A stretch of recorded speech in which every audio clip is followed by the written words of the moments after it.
drums from hell.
Yeah. Welcome in.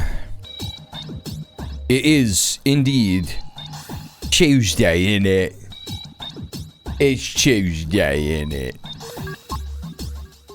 And I am live bringing you the news from Turf Island, Normal Island. That's right, here we are. Here we are indeed. What the fuck is going on with the sub goal? Why does this not work properly? Why is it every time I fucking open up my fucking OBS, the sub goal is a different amount? We had a resub at the start of the stream yesterday. It didn't count that. And then we had multiple subscriptions during the stream yesterday. 5.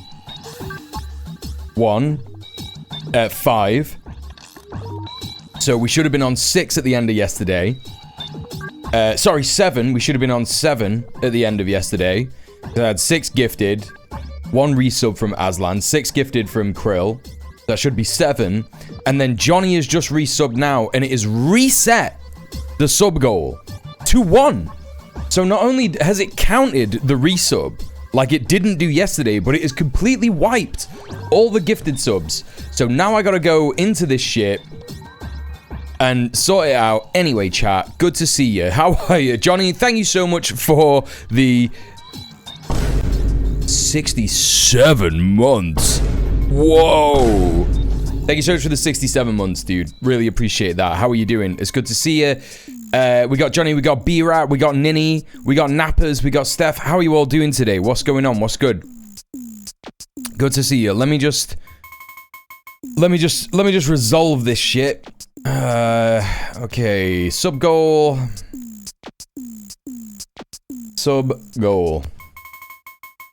Okay, current amount. That's crazy. What do you mean reset? Oh, whatever, man. So we had 7 yesterday, another 1, so we should be on 8. The goal is not going to be 100. That's crazy. Sub goal. Yeah, sub goal. Right, subscriptions, resubs, sub gifts, prime subs. Yep. That is just how it should work. That is just how it should work. I don't know why it would work in any other different way. Right, and is anything gonna happen on my screen? Is anything gonna happen on my screen? No? Okay, great. Yeah, that's cool as shit. Streamlabs is mint. Hey, Monkey Sputum, how are you? Hello, Middle Earth Marxist, how's it going? All the Rolling Stones kids? Wait, what do you mean? Oh, I didn't set an end goal. Right, okay, there we go. Now it's updated. Alright, we're on 8 subs. 10% of the way through the sub goal already.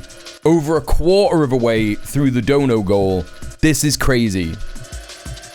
And it's the 2nd stream of the month. Thank you so much for all the support, chat. I really appreciate it. How are you doing? How's your day been? What have you been up to? My day has been good.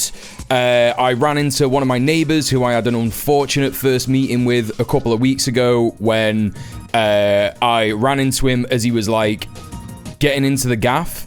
And I was picking up a Deliveroo, and I thought that he was just some random guy trying to get in to the gaff, so I had to go at him, and then he had to go at me, and we just had an argument, and it was shit. Luckily, his partner was in the building group chat, and I chatted to her, and I was like, it would be really good to, like, try and clear the air, because I feel like shit, because obviously you two do live here. And then I finally ran into him today, and we sorted it out, and it was fine. He was like, you were acting like a cop, and I was like, yeah, but I don't know who you are. And it was all like, I was like, yeah, fair enough, and he was like, yeah, fair enough. So that was great. That felt good. I've got to message his partner as well, actually, and let her know. I mean, I'm sure he's probably told her, but I'm just going to apologize to her as well, because I've not actually like seen her or spoke to her about it. Typical of billionaires, Amazon owns Twitch and Twitch still fucks up. What, you mean the sub goal? That's nothing to do with the sub goal. The sub goal widget is done by Streamlabs. And I don't know who they're owned by.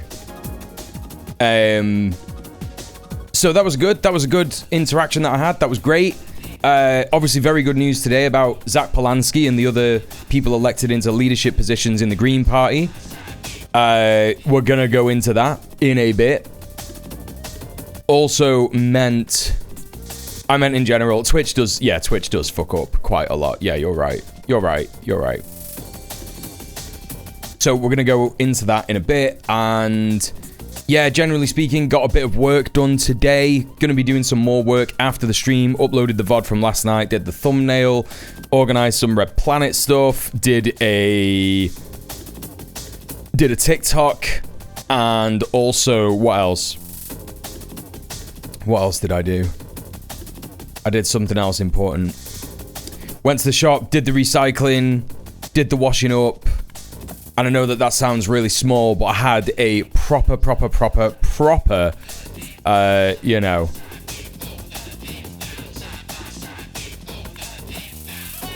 proper clean, and I had like a proper backlog. It's the 3rd of September, a day I'll always remember. Yes, I will, because that was the day my daddy died. I never had a chance to see him, never heard nothing but bad things about him. So asked Mama, is it true what they say?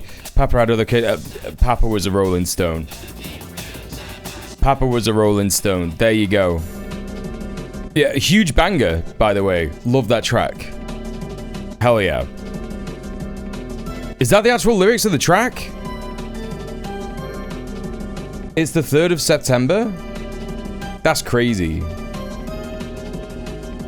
That's actually wild. I didn't know that.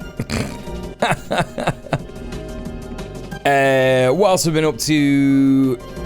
Nothing much, honestly. Nothing much. I didn't really do anything interesting last night after the stream. I just kind of went to bed. Been chatting with a couple of people about this Your Party stuff. There's more Your Party fuckeries that are happening, which is like pretty disappointing. You know, yesterday, obviously, I told people what I was thinking about that.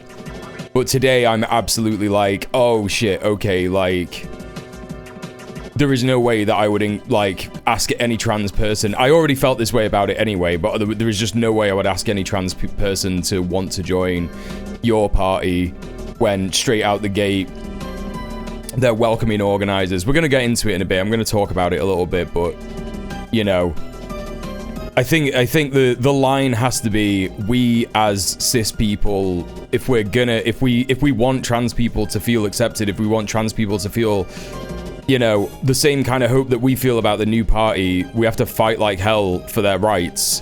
And that also, you know, really includes actually really fighting like hell. And really trying to organize these parties to sort their shit out, because it's just like, you know, it's gonna be fucking up trans people's entire lives, like, seeing this shit, like, feeling so shit and so left behind and so abandoned by all the parties in the UK at the minute, and now Your Party is coming along, and it's like, oh great, there's like a TERF who's, he's just a transphobe. He's not just a transphobe, but he's a landlord, and he's also a fucking anti-abortion guy, and it's just like, what the fuck is going on? You know? In Your Party, he's the fucking secretary of the fucking party, and also you've got the... You've also got the transphobia within the Green Party as well. You know, there's like not an insignificant amount of transphobia in the Green Party, and it's up to us to absolutely fight like hell to make sure that in the Green Party as well, that kind of stuff is completely just squashed out, you know? I think Zack Polanski has great lines on it, and I think he'll be a great leader, genuinely. But yeah, I think it's a tough time for trans people everywhere, and we've got to do everything we can as cis people to actually organize in these spaces and demand unequivocal acceptance of trans people, because it's just like, you know, there's the easy fucking discussion that you have with any kind of transphobe, any kind of person who is like, I have legitimate concerns about trans people, yeah, men in women's spaces, they'll say. You just go, no you don't. You just don't. You don't know. You don't have any concerns about that. You're just a hateful person. They'll be like, no, I do. And it's like, well, what are your concerns? And they'll say, well, my concern is that men will be pretending to be women to get into women's spaces. And you just go, that never happens.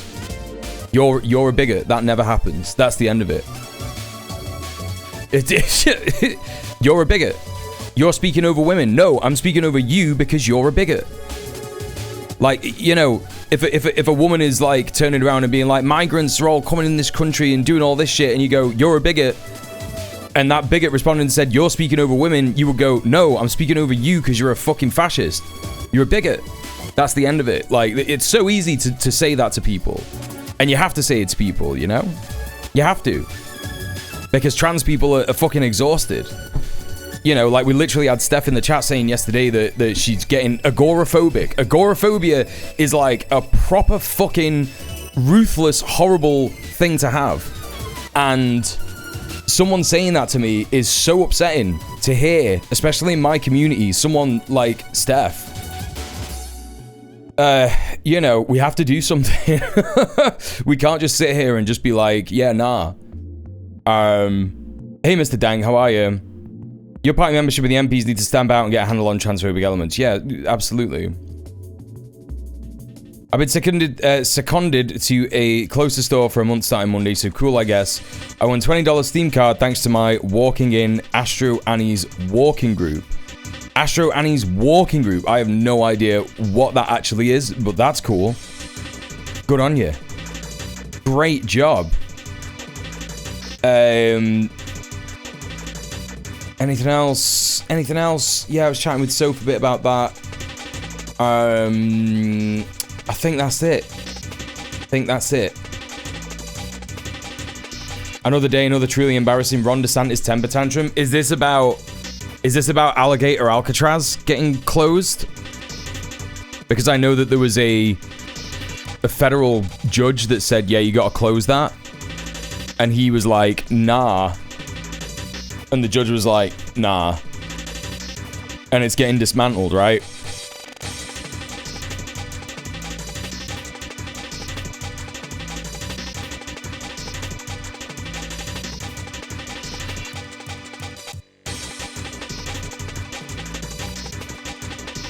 Leaked.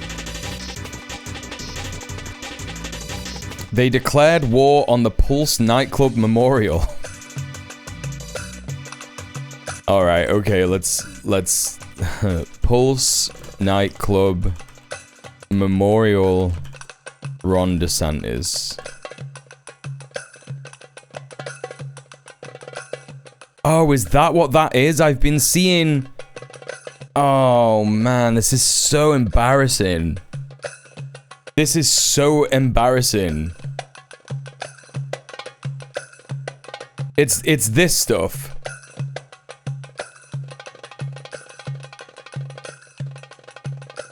Okay. Okay. I had seen this. I had seen pictures of this, and I had no idea what it was.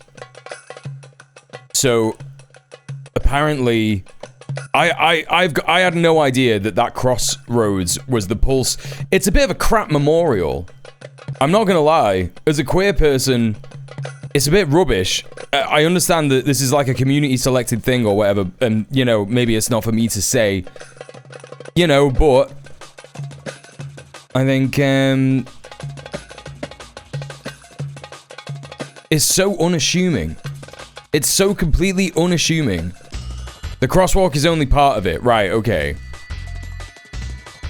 Right, what do we got here? Worldwide Pride in the Capital, LGBT Jewish History at the Capital Jewish Museum. I don't know why this is a video that is on this story. That's crazy. Newsweek is a bit crap.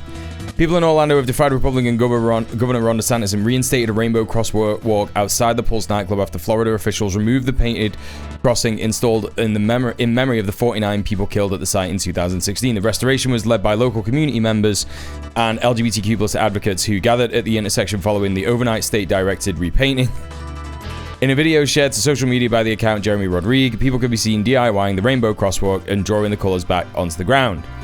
While this attack was meant to demoralize us and push us back into the closet, Orlando refused to be erased. Democratic State Senator Carlos Guillermo Smith, who became the first openly gay Latino elected to the Florida legislature in 2016, told Newsweek it was inspiring to see so many local residents spring into action in response to the governor's cowardly abuse of power. Newsweek has reached out to DeSantis' office outside of regular working hours via email for comment. Outside of regular working hours? Why did you do that? Why did you not do it normally? The Pulse Night opportunity remains the deadliest act of violence against LGBTQ plus people in US history. The crosswalk had become a visible symbol of mourning and solidarity, as well as pedestrian safety near the memorial site. The removal of the rainbow crosswalk, painted in 2017, sparked fierce backlash from city officials, survivors, and LGBTQ plus organizations who said it was eliminated in the dead of night with no warning. The crosswalk was painted over following a directive from the Trump administration. In a letter to governors last month, Transportation Secretary Sean Duffy instructed states to eliminate distractions on public roads. Yeah, we all know what that means. He wrote at that time, taxpayers expect their dollars to fund safe streets, not rainbow crosswalks. How much was this actually... How much was this actually costing? They're now trying to deny their bigotry by painting over all differently colored crosswalks. So, you've got gammon fascists in the UK drawing England flags on roundabouts and on zebra crossings. And in the States, you've got hog fascists going around and painting over colourful zebra crossings. That's mental. Hello, More Talk. How are you? Welcome in. It's good to see you. There was a green crosswalk elsewhere in town that they painted black. That one was on a cobblestone street, not an asphalt one, so it's still not in keeping with the actual street. Right. Mental. It's like... Again, how much does this cost? Taxpayers expect their dollars to fund safe streets, not rainbow crosswalks. Right, so what you're gonna do... So the rainbow crosswalk is there. Yeah, it's there. It exists. So you're gonna spend taxpayers' money to remove it, not funding the safe streets that you talk about. But of course, their argument is going to be, yes, it does make our streets safe because it means that our children won't immediately become gay and abused.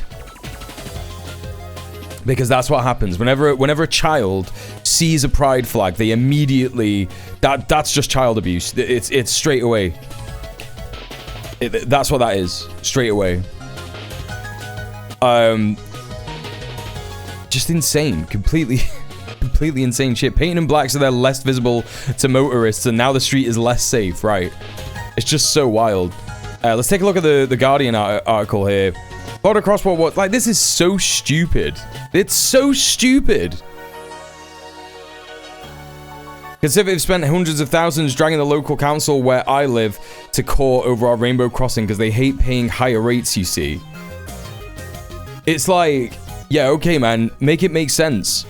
And it's also like, it's also so demonstrative of the fact that councils and governments have so much money. They have so much money that they could spend on the local community, but they won't because they're more interested in saving that money for subsidies, you know, paying councillors over the odds wages for the work that they do, you know? If you use a rainbow crosswalk, you walk from the straight side to the gay side. That's exactly it. It just makes everyone gay. You're automatically gay if you walk across that. They're now arresting people for chalking the rainbow back into the crosswalk.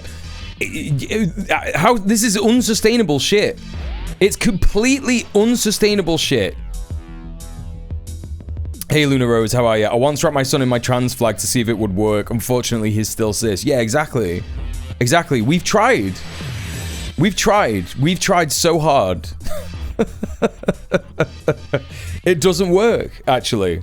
It just doesn't work. How are you doing, Luna? It's good to see you. Or worse, they have to waste money fighting NIMBY pieces of shit in court.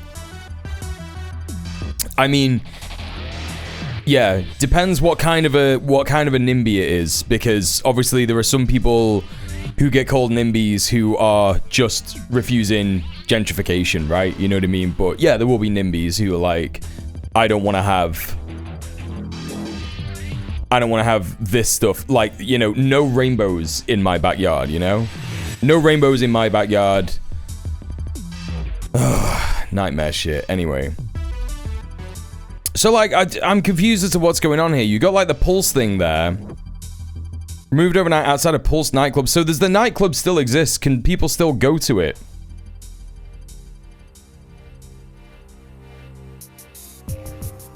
Battalion of transportation workers armed with cans of black paint been deployed to open a new front in Ron DeSantis' war on woke, while young students trying to make their schools safer have joined the LGBTQ plus community as targets of Florida's Republican governor. The saga began with the state moving in the dead of night to paint over a rainbow-colored crosswalk outside Orlando's former Pulse nightclub. You know, it's not, okay, yeah, I don't want to pay for gay propaganda NIMBYs. Yeah, I was going to say Middle-earth Marxist. Yeah. You know, in 2023, City of Orlando announced they purchased the Pulse nightclub and would demolish the existing structure and build a permanent memorial on the former site. As of June 2025, the nightclub remains standing. Right, so that's what... I was wondering why this looks like a fucking used car lot, right? I was like, what is this? And obviously this is maybe part of the old sign or the old memorial or the new memorial, I don't know. Hello, Stalker, how are you? I mean, this is why you gotta wear masks, gang. Like, you know, it's dead simple. If the state will just, like, will, like, recognize people who have, yeah, it's permanently closed. Yeah, sounds like it, yeah. If the state is just gonna arrest people that it recognizes who did this stuff, I mean, we saw this on the previous article, right?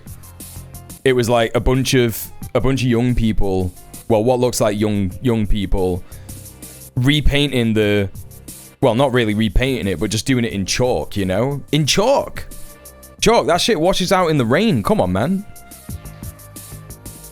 If they're just going to arrest people based on identifying them through surveillance and those kinds of pictures that people took of the action, then you just got to wear masks. You just got to get down there in black block and do it that way.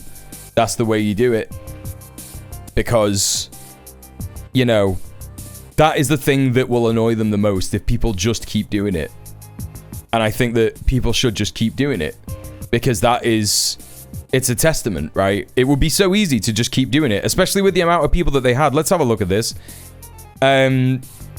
Yeah, they got like 1, 2, 3, 4, 5, 6, 7, 8, 9, 10, 11, 12. Like 12 people doing it. And how many little bits is there? There's 1, 2, 3, 4, 5, 6. So that's like 2 people per bar. And you just do it really quick. You do it every night. And you do it with a mask on. And you do it really quick. And it's done. Sidewalk chalk is also totally legal. I mean, yeah. Even if it wasn't. Even if Ron DeSantis turned around tomorrow and said this should be illegal, I would still imagine people would do it because, you know, it was illegal to hide Jews in Nazi Germany. It doesn't mean that it was wrong to do it. The law does not necessarily dictate morality.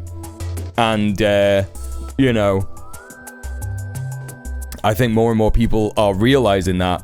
I would never encourage anyone to break the law, but I think that people will just do that stuff if laws become silly. Because there are lots of silly laws, aren't there? There are lots of extremely silly laws. And it doesn't mean that those laws are good and right. I'm saying it. Chat, I'm saying it. I'm not hiding anymore. Also, I think it's so funny that I obviously, in my go live tweet today, I obviously mentioned Glinner. I mentioned Glinner's name. The last time I did that, I got banned on Twitter because I said I'm fucking his wife, right? I don't know if anyone knows that. It was a very, very funny joke, but I got mass reported. And Twitter, before Elon Musk, I got banned from Twitter for saying that. Just insane shit, honestly. What else do I got? Missed something in the chat. Oh yeah, despite me mentioning Glinner's name in my Go Live post, only one TERF, evil fucking transphobe piece of shit, came in the chat 10 minutes after I started the stream. I banned him immediately. How's that a bannable offense? Because, you know, if you look at Blue Sky now, Blue Sky has a policy of don't criticize TERFs. And that's just what Twitter was back in the day. And I fucking love it. I fucking love it when people are like, oh, if you're still on Twitter, you're contributing to Nazism all over the world. And it's like, no, you're not. What are you talking about? Like, these people forget that Truth Social exists. It's just so stupid. It's like one of the stupidest things. It's real posting syndrome, you know what I mean? Where it's like posting, where people are like, yeah, posting has a direct effect on reality. And it just doesn't. But Blue Sky is also very bad. Blue Sky bans Palestinians willy-nilly just for daring to be like, please, can I have money? And then whenever you talk about that, whenever you bring it up to these idiots who are like, you're still on Twitter, that's so bad. They're like, oh no, those are all just scammers. And it's like, oh my God, you lot are fucking racist as hell. You're just racist. That's all it is. I just think that Blue Sky is like the Democrats and Twitter is like the fucking Republican Party, right? And it's like, well, where do we exist? Where do leftists exist? Nowhere. I do think that more leftists should go outside and organize. I'm saying that every day. I'm saying that most days. But just like no social media. Facebook's run by Mark Zuckerberg. Instagram's run by Mark Zuckerberg. And it's the same shit, you know, you get all the shit happens all over social media. Blue Sky first adopters were liberals. Well, yeah, I mean, I remember when I first got Glue Sky, when I first got sniffing Glue Sky, when I first got a Blue Sky code, I went on there and I was like, damn, everyone on here is fucking cringe. And I was like, this will get better. And then I started to speak to some black creators that I knew, and I was like, do you want a code for Blue Sky? And they were like, nah, that place is racist as hell. And I was like, huh, I guess I'll have a look. And they were right.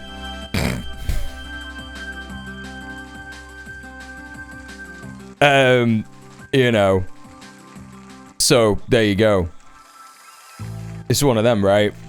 At the very least, Tumblr has a decent culture about a lot of stuff. Yeah. See Zionism very occasionally. Yeah, there's definitely not... You're not gonna find... You're more likely to find a cop leftist on Tumblr. You know, like a leftist that's like a fucking cop. You're more likely to find someone like that on Tumblr than any other kind, like a liberal or a fash. Could you imagine a fascist on Tumblr? I'm pretty sure they just get banned, right?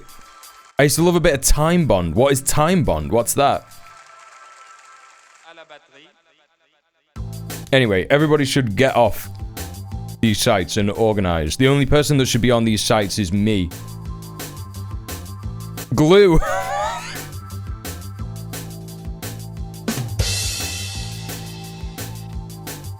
The delay. The chat delay and the brain delay. Good one. Yeah, good one.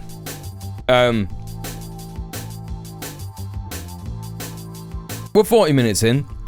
Should we get cracking? Hello, Guarka. No, I'm not going to do any gaming tonight. As I said to you last time, this is like... My chat is like a mini version of Hassan's chat. I feel that quite regularly. Like there is the same, like, amount of, like, literally, like, at the moment, it's one guy who is doing gaming cope, yeah? Who used to watch me, to be fair, he used to watch me when I did gaming all the time. And just wants me to do gaming. Doesn't want to listen to me do politics. And it's like, everyone else is dead sound. I'm not saying that you're not dead sound, but, you know, as I said, politics is what I do nowadays. I'm sorry that that's not your bag. Tomorrow I will be playing some rubbish games that probably you also won't enjoy. And also, if I hit the £400 dono goal this month, I will be doing a gaming stream next month. So, give me money if you want. Yeah, you know the score, Guasa. You're a sound guy. You're a sound guy. Yes, you can use the vent and support channel, Luna, for that. Absolutely, yeah. Absolutely.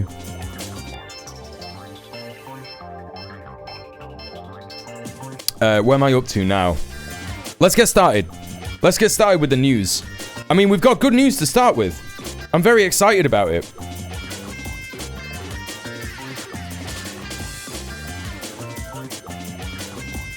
All right. Zack Polanski.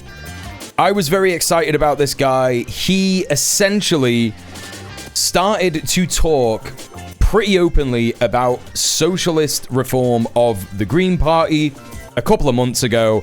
I was like, thank fucking God.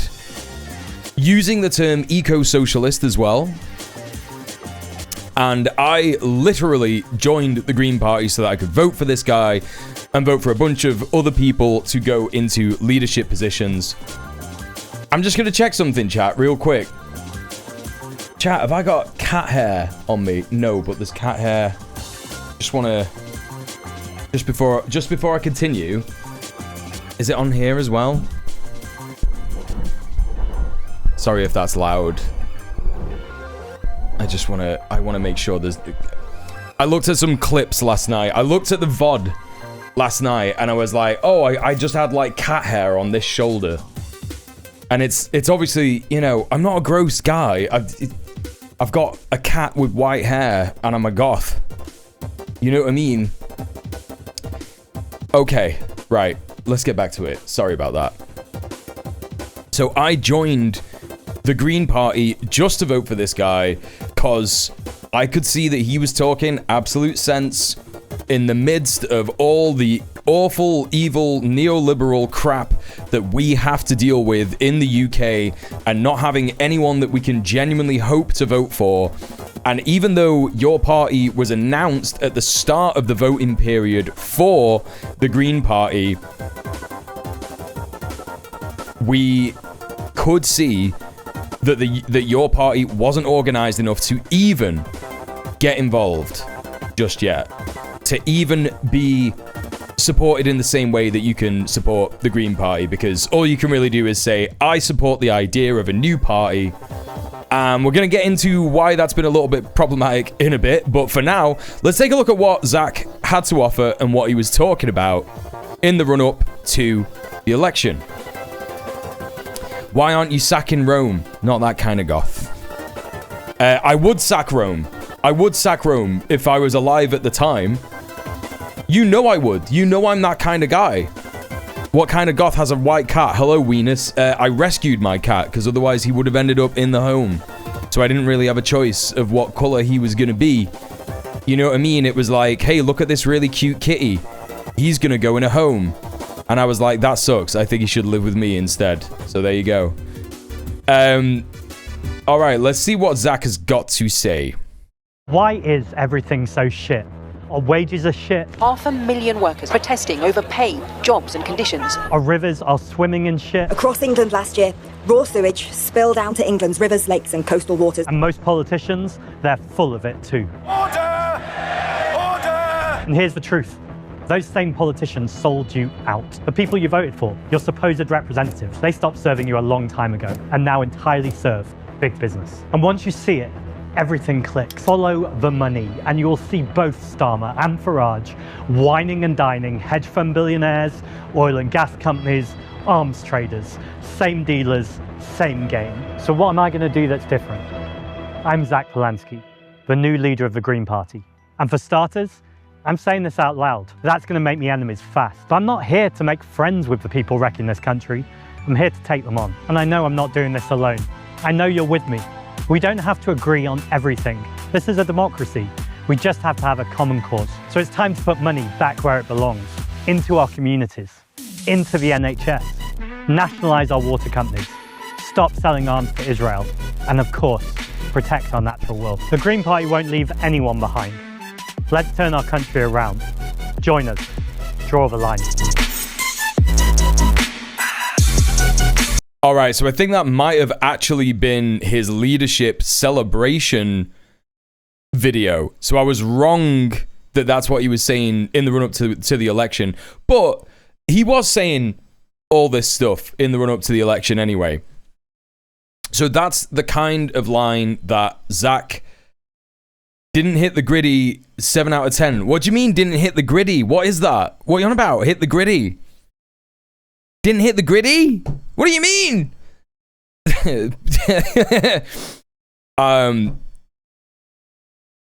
Who is Zack Polanski? He is a gay Jewish Salfordian. He was in Salford. He grew up in Salford back in the day, but moved to London, lives and works in London now, and he is a socialist. He was critical of Jeremy Corbyn back in the day, which is good because Corbyn wasn't exactly perfect. I don't know, I can't remember. He did say something cringe. He did heckle Jeremy Corbyn once, and I don't know if it was something to do with being in the Labour Party. It's an establishment party. You know what I mean? How do they try and call him an anti-Semite then for his criticism of Israel if he's Jewish? Well, I mean, they will still do that. They'll call him a capo and all this stuff. I think it's also important to say that he's been pretty vocal on trans rights. Rupert Lowe, who is a disgraced former Reform MP, who had the police go round to his gaff and confiscate his guns because he's a fucking weird, posh farmer. He said after seeing Zack Polanski on Newsnight or another political show in the UK, I can't remember exactly what it was, he said, "This is all well and good, but does Zack Polanski think a woman can have a penis?" And Zack responded with literally, "Yes. Now let's talk about your embezzlement scandal." Which I think is clearly the best way that you can address that kind of thing. Like, it's just, you know, it's just the best way that you can address that. I've not got the tweet. I'll find it. I'm probably going to make a video about this because I think it's good news, and I'm going to put this on my second channel as like a clip. So hopefully I'll find the actual tweet that he did. He literally quote tweeted him and was just like, "Yes. Anyway, let's talk about your fucking bullshit dog shit." Hey Joe from Duran, how are you? He was critical of Corbyn for cringe reasons, unfortunately. Quoting J.K. Rowling, calling him Saint Jeremy. He's changed his perspective, though. Yeah, that's good. I mean, like, he's a young guy. You could tell he's a young guy. I think he's in his late 30s. And I think that 10 years ago, almost 10 years ago, when Jeremy Corbyn was doing a bunch of organising and people were organising with momentum to support Jeremy Corbyn's Labour, I think there was a lot of young people, and I think that a lot of young people, especially when they first get into organising, they can have baby leftist takes, and I think that looking at people who were saying, oh, there's a cult of personality around this guy, absolutely, leftists generally have a problem with authority. It's kind of why we are who we are, right? And I understand that entirely. Hi, Emmy Killy. How are you doing? Welcome in. But of course, as you say, Joe, he's changed his tune at the moment. And, you know, obviously has said he will work with your party depending on what the policies are, depending on what the membership is like. That is also something that he said. And yeah, you're right as well, Luna. He has not thrown Palestinians under the bus either. As he said straight away there, he's going to stop selling arms to Israel. That's one of the main things that the Green Party are going to do if they get in power. I just think that this is an overwhelming good bit of news. I think it's incredibly based and good. He won with a majority of 84%, 85%. So this is an overwhelming amount of support from the membership. This is a huge mandate, and some people have been saying this is entryism. And yeah, I joined the Greens to vote for Zack, but I'm gonna stay in the Greens.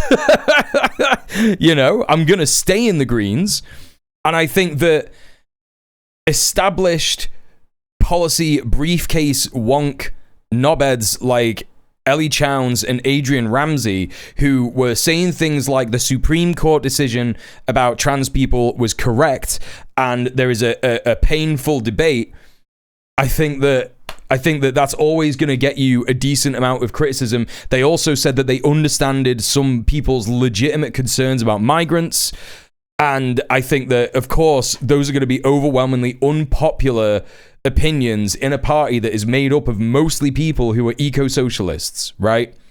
If you believe in saving the environment, you're more often than not going to be a socialist.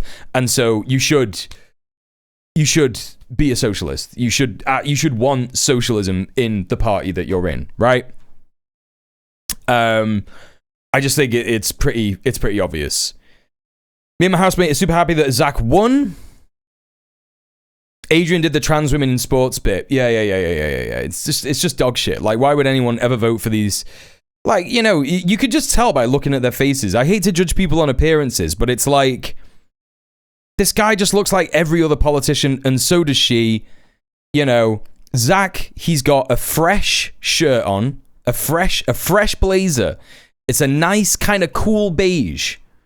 And he's got the no tie fit with the unkempt but professional beard. And also a pretty staggeringly good cut. Yeah, I think he looks gorgeous. I think he's a very attractive man, right? Can't say the same for Adrian, you know? And obviously I'm not going to objectify Ellie in any way, but I think she looks just like every other politician. Just like Adrian. I call them briefcase wankers. Adrian Ramsey is a landlord. Well, there you go. Like, how can you expect good housing policy from a landlord? So, anyway, it's a huge. This is the first time that an incumbent Green leader, Adrian Ramsey, has been voted out by members. That's absolutely phenomenal. Helena made a good joke about this. Is this the joke? No. Okay, I thought that was going to lead me to the quotes with Helena's bit. She said, a sad level margins. And it was funny as hell. Rivka Brown tried to make a similar joke, but failed pretty badly. And I was like... Anyway, it doesn't matter. Newly elected Green Party leader Zack Polanski is asked, would he ever work with Keir Starmer? Let's hear what Zack has got to say to this journalist. Would you rule out, in a hung parliament situation, working with Sir Keir Starmer's Labour Party?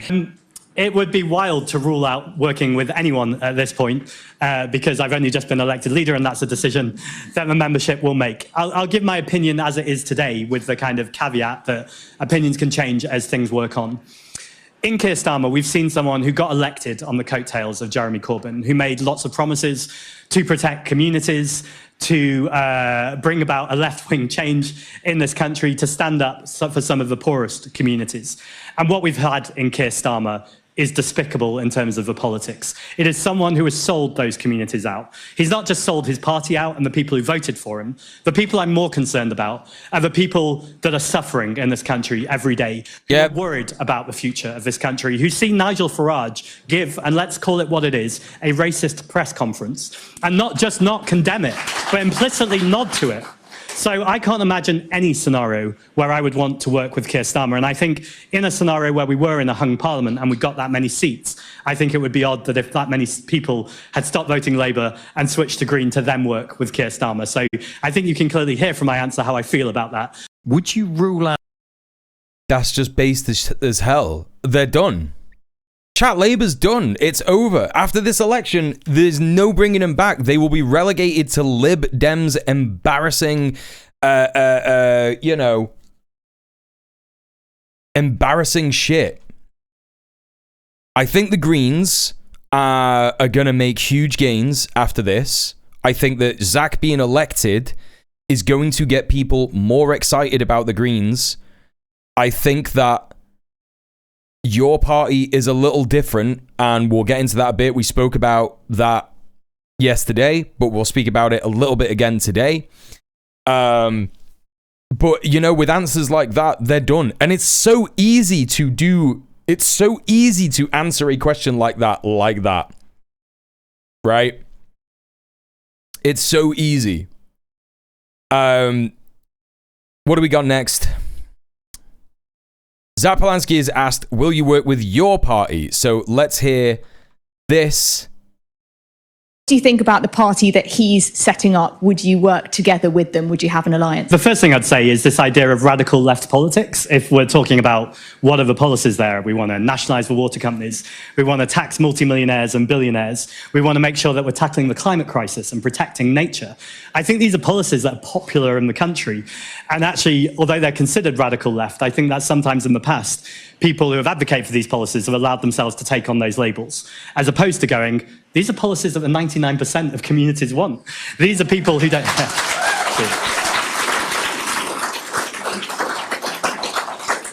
These are the policies that people want, so we're not just surviving, but actually we're thriving, so that people can have jobs in the public sector that are paid properly, that they're given dignity, that they're given sick pay at work.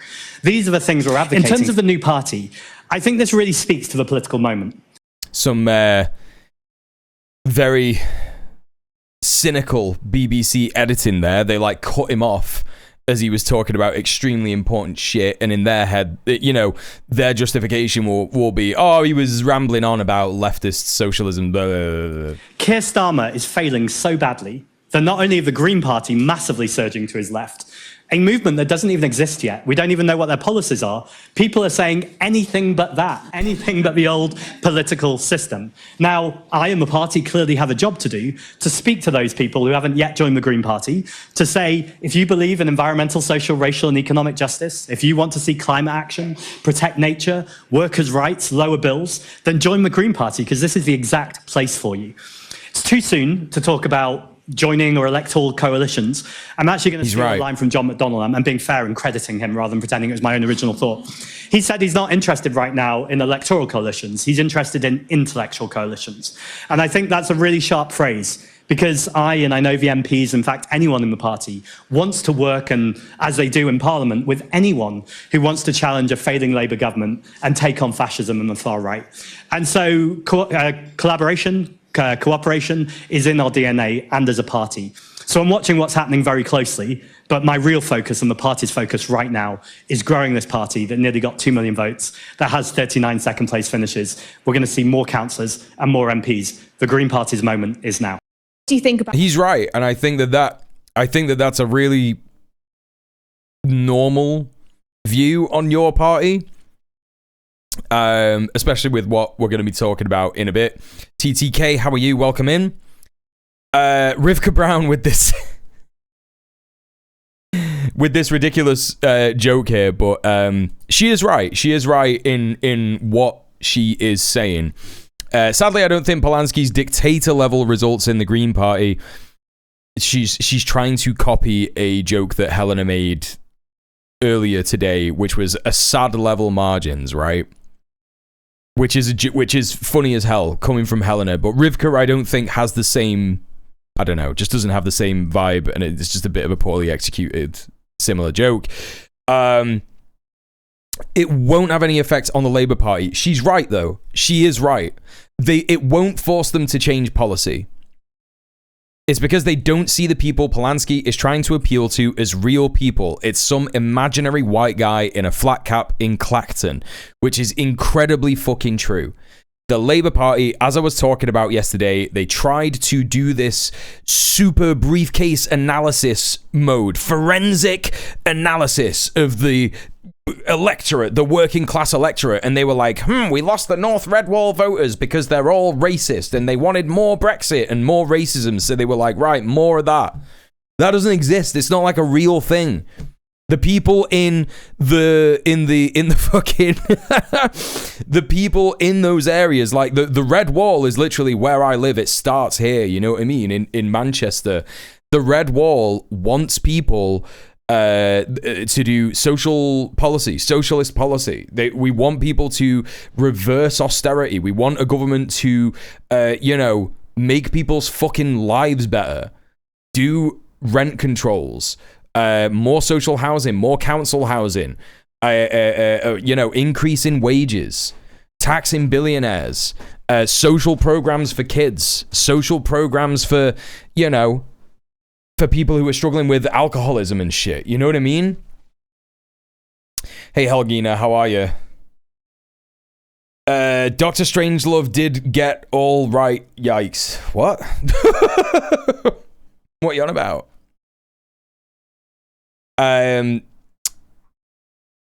Embarrassing shit from the Labour Party in talking about this straight off the bat. So you've got Labour List here. If you want to know what Labour List is, it is the inside track on Labour Party news and debate. News, tip-offs, op-eds, or ideas to share. We're at mail@labourlist.org. So, where they peddle false hope and pursue division through polarization, we must continue to deliver on credible policy commitments for everyone. Robert Knoll's leak of Hold Fast Labour. So what is Hold Fast Labour, chat?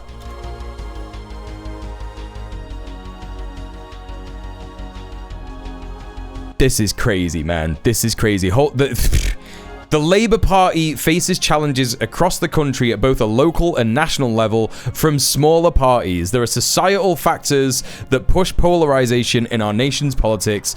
These factors, combined with populist tactics used by smaller parties, will pull voters away from us and present a danger to the broad but shallow coalition that won us the 2024 general election. It is people who are like, we are going to go down with the ship. We're so fucking pudding-brained that we are going to go down with the ship. Did a crypto bro write this? That's what it feels like. That's what it feels like. Hello, John the Brazen. How are you? Welcome in. Dr. Strangelove talked about a space program for the fascist in the film. Sorry, I just don't know how that relates to what I'm talking about. Could you elaborate? That'd be great. But it's good to see you in the chat anyway. Hope you're doing good. Broad coalition. It was Get the Tories Out that put Keith in number 10. Yeah, literally. Hypno Boobs man is winning here. Yeah, we're gonna get into the Hypno Boobs stuff. It's actually extremely funny. False hope is so telling. Like, they know that they provide no hope or optimism, so have to portray that of Polanski as deceitful. It's crazy. It's fucking crazy. Married to their economic wanking hand. And yeah, I also joined the Greens before the leadership election, and I'm also very happy with the results. Yeah. So that's who Hold Fast Labour are. Ed Poole, who's an organizer in the Green Party that I've got to know a little bit over the last couple of months, says, Zack Polanski in his first speech as Green Party leader, my message to Labour is very clear. We're not here to be disappointed by you. We're not here to be concerned by you. We're here to replace you. Oh! Yes! Fucking yes! Green socialism! Green socialism! This is what you fucking want! Okay. Yeah, sorry. Getting a bit excited there. So what else do we got? What else do we got here? Newly elected deputy leader of the Green Party as well is Mothin Ali. Now, Mothin has got a strong socialist policy. He's an anti-racist. He was taking part in the counter demonstrations against the fascists in Leeds last year. However, I am incredibly annoyed with this man. He led me into a sense that he supports trans people during the leadership election, and as soon as the fucking voting closed, he decided to go all out in defending Adnan Hussein. Adnan Hussein, who we spoke about yesterday, he is one of the independent MPs who is helping organize your party. He said the TERF 14 words. He's also anti-abortion. He's also a landlord. And people are criticizing him for that. And Mothin Ali said, wow, these people are criticizing my friend, and it feels just like Zionists criticizing people who support Palestinians. And I was like,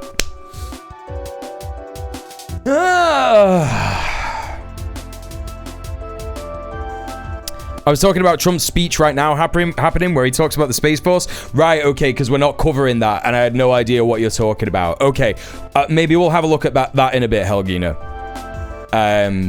So he's doing a speech. That's interesting. That's interesting. I just got a notification they'll be testing the emergency alert system on Sunday at 3 p.m. Yes, that will happen. Yeah, if you know someone who is in an abusive relationship who has a second phone that they don't want someone to know that they have, I would say tell them that there is going to be an unsilenceable notification on their phone that happens on Sunday. Yeah? I didn't know that. He did seem the most sus among the candidates since he was the only one that didn't respond to LGBT Greens. He responded to a trans organizer in the Greens who said, "Do you believe trans women are women?" He didn't say yes or no. He did this whole fluff. The thing that got me is that he said, when they come for one for us, they come for all of us. And I was like, okay. I guess I'm willing to believe that that means that he isn't going to say what he thinks about trans women or trans men or anyone trans, but he is going to be in solidarity with them nonetheless. And it's like, all right, it could be better, but it sounds like he would stand in solidarity with them. He didn't, in fact, do that because he stood in solidarity with his transphobe mate rather than the trans people who were being like, he's being transphobic, right? It's just crazy. It's just fucking crazy. Hello, Val. How are you? Good to see you. And hello, Elron. Welcome in. I've been told by people close to Mothin he's not transphobic. I can understand what he was getting at with his statement, even though I think he's wrong to say we shouldn't be critical of Adnan Hussein. Well, that's what I mean, John. That's what I mean. He's apparently never met Adnan. I think that he's probably getting excited about your party in the same way that other people are getting excited about it. And I think that he is... I don't know, man. I don't know what the fuck he thinks he's doing. But, like, you know, I am genuinely pissed off that he fucking... you know, said that, like, fucking shaky shit anyway in the lead up to the election, and then as soon as the voting was closed, he was like, yeah, nah, like, stop having a go at Adnan Hussein for being a transphobe. Dog shit, bro. Like, be better. Don't fucking defend transphobes. It's so easy, bro. Like, it's really fucking easy. And it makes me really worried about, like, if okay, like, you could be not transphobic, but are you pro-trans, right? There were some people who made the immediate assumption he must be transphobic because he's Muslim, although I think it's different with Adnan because we know he's transphobic. Yeah, Adnan is clearly transphobic. He's saying the TERF 14 words. He is saying trans women are not biological women, etc., etc. It's all the dog whistles. It's not even a dog whistle at this point. It's obvious. Mothin is obviously just like, bare minimum, I don't hate trans people, but also, I don't know, stop having a go at my friend who's a transphobe is that's a pretty bad take, right? Like, that sounds like you're running defense. I mean, it doesn't sound like it's like you are running defense for transphobes and comparing it to racism from Zionists, like comparing it to racism from Zionists, which is not true. So I think that is a really concerning thing. While I'm happy to believe that he is not transphobic, as in, like, doesn't say the T slur or doesn't tell trans people that they don't belong in society or whatever, I think that, like, in the same way that it's not good enough to just not be racist, it's also not good enough to just not be transphobic, right? When trans people are facing a literal gender apartheid in this country, not even facing it, like, it is happening, I think that you have to be explicit in that you support them. Like, they are the most vulnerable society in our country, like, literally in our country, alongside migrants, right? I think it's crazy that's that, right? Anyway, I think it's worth listed to Helena on this. He apparently reasserted that he will defend trans people against attacks on his in his acceptance speech. Yeah, I mean, great. That's good if he did that. But, you know, I think it's fine to be critical, right? I think it's important to be critical. I made the bold decision to not confront hatred. Yeah. So, you know. Okay, so that's Mothin. He's one of the deputy leaders. Here's a link to the status from Mothin that you are talking about. Oh, no. Yeah. I've seen this. Yeah. Yeah. If people haven't seen this, this is what it is. I tweeted about this. I ratioed the shit out of him, by the way. I got twice as many likes as this. This is my fucking response to that. You know, like I said, I wouldn't have voted for him if I'd have known he was going to run defense for a transphobe. I wouldn't have done it. J.K. Rowling said that she would defend trans people as well. Yeah. Yeah. He can say what he likes. The proof will be in the pudding. So, you know, we will see. A positive take is that no active TERFs won in any of the positions. Well, I hope that Mothin doesn't get worse. Genuinely, I don't, because if I could take my vote back, I would. That's how serious I am about this, and that's how much I am willing to fucking do shit for trans people in my life, in my community. So, you know, that's that. I know about that. I know what he said. Anyway, there is another deputy leader who is Rachel Millward, who is apparently extremely solid on trans rights. So let's see what she's saying. I don't think this is about anything in particular. I just think this is about her winning the election. And to be in a room full of such inspiring people as well, absolutely wonderful. It definitely just feels like it's time. We need to unite against hate and division. We must defend nature. And we want to fill our communities with hope and show them there is a real alternative, and it's right here. And today just has such a buzz of this kind of a launch of a new era for this party, and I have every confidence that we'll be hitting new heights. And as deputy leader, co-deputy leader, what does that mean now for you? What's your plans and what? Well, I see my role very much as having to equip the party to go on this journey. Party's grown. We had a growth spurt just now. We're going to keep growing. We need to grow well. So that means getting the right kind of training across the party, the right support for local parties, a lot of media training. We need that because we must cut through. Also fundraising. So the vision is there. It's very clear. You heard it from Zack. We mean business, but that means a kind of grassroots building up of the party, and I really feel that's my job to help with that. She sounds pretty decent. I mean, this is a normal reaction to being elected in a position like deputy leader of a political party. I think she's buzzing a little bit. I think she does sound genuinely excited about making a difference. She's a stereotypical green, well-meaning but a bit posh. I heard someone refer to her as a activist from the home counties who's kind of middle class, and it's like, yeah. She's giving that energy. I haven't heard anything about her that makes me sus of her, so I don't know much about that. If anyone's got any more information, I'd love to hear it. So that's Rachel Millward. What is the Labour Party doing while all this is happening? I hear you ask. What are they doing? This is Adam Bienkov here saying Keir Starmer told his cabinet today, this is his new cabinet, he's had his mini reshuffle, that tackling small boats is central to his administration, and he will now go further and faster to detain and remove people, including potentially requiring them to have digital ID cards. Keir Starmer's response to the Green Party, like, not even listening, right? Literally not even listening. It's crazy. It's absolutely crazy. Not even looking at what the Green Party is trying to offer now. They're just like, yeah, man, we are going to do Hitler shit. We're gonna do more Hitler shit. I see that there have been a maximum of 500 people protesting migrant asylum seeker hotels in the country, and we've listened to them, we've heard them, and we're going to do exactly what they want. We're going to cave to their demands immediately, and that's that. Meanwhile, 500,000 people protested to stop selling arms to Israel, and they have not done that.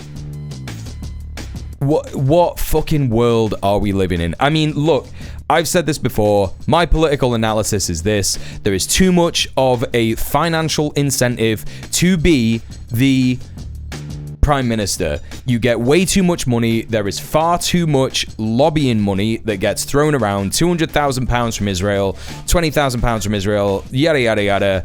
All these different lobbying groups, these corporate interest lobbying groups. You know, Serco's going to be in there. They're going to be doing a lot of this work in deporting people. They're going to be doing a lot of this work in doing the security services for, you know, migrant hotels and deporting migrants.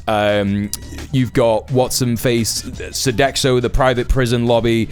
You know, he knows that it doesn't matter. Like, I'm going to do my best to analyze the electorate. This is what the electorate want, and we're going to do it. But we can't listen to that section of the electorate because I've been told by the people who give me a lot of money for my retirement, which is going to happen in 3 years' time, that I can't. And that's that, right? You know, and we're going to enact these foreign laws in our country in order to serve the country of Israel that I love. I love it a lot. It's just wild. It's just so fucking crazy, honestly. Crazy making. But he's gonna retire. Like, he's a career politician, and he is going to go. You know, he was top cop in 2010. He was already a lawyer in the 90s. He was top cop in 2010. You know, he entered into politics in about 2015, 2016. He got immediately jumped on by Peter Mandelson, and it's probably because he was brown-nosing all the Labour lords and all the fucking briefcase wankers in Labour. And, you know, and he sees this as the culmination of his career, because how much higher can you get than Prime Minister? It's the highest office in the country. He's going to retire after he gets overwhelmingly voted out. We'll never hear from him again unless there's some kind of justice for people in Palestine, where we will see him on trial at The Hague, and maybe he will drink the juice that the Srebrenica guy drank in The Hague. That would be funny, wouldn't it? Anyway, so that's what they're doing in response to this. Other stuff that they've been doing in response, I think this is oh no, this is more stuff about the Green Party. The Green Party revealed their membership is at its highest ever level at 68,500. Now, it does pale in comparison to the amount of people who are supporting your party. There's about 700,000 people supporting that, pledged to have supported it. They're on the email list for it. But it is a significant growth in the Green Party. It's a significant, you know, incredibly important amount of members to look at. What's also happening? We got the Leicester Mercury here reporting on a Reform UK councillor facing suspension calls amid electoral malpractice allegations. This is all this stuff that's going on, by the way. You will hear more and more of this as time goes on. There have been loads of Reform councillors who've been elected to councillor positions in the UK over the last, I don't know how, ever since Keir Starmer started going down the pan, and there've been more and more of a Reform effort to get people elected. They're just mismanaging funds and just doing so much corruption and shit, and it's so much obvious ammunition for any kind of an opposition, right? And I think that stuff like this is just going to continue to happen. Yeah, is he old enough to shave? Hello, Eric. How are you? Probably not. So Reform UK councillor faces suspension calls amid electoral malpractice allegations. The ex-deputy council leader of Reform UK should be suspended following accusations of electoral malpractice, opponents have said. Whitwick councillor Joseph Bohm is currently under police investigation over allegations that he tried to influence voters during this year's local elections. The 22-year-old, who was removed from both his deputy leader and adult social care cabinet role. This is crazy. This guy was in charge of adult social care. This guy has killed grandmas and granddads, without a shadow of a doubt. Hey Krill, what's up? Welcome in. Yeah, corrupt politicians getting younger and younger. Yeah, he's absolutely going to be a groiper, without a shadow of a doubt.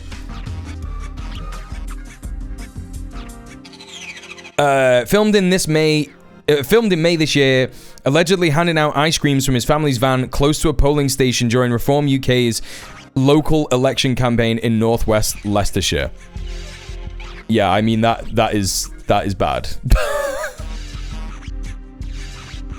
Leicestershire Police said it received third-party report about the alleged incident and is now assessing whether it constitutes being treated under electoral malpractice laws. I mean, yeah, if you're giving people free ice cream, and saying, please vote for me, that is obvious electoral malpractice. Like, what the fuck is going on, man? That's crazy shit. When have you ever been to a polling station in your entire life, chat, and the person that you're voting for or any of the people that are on the ballot are actually there? You know?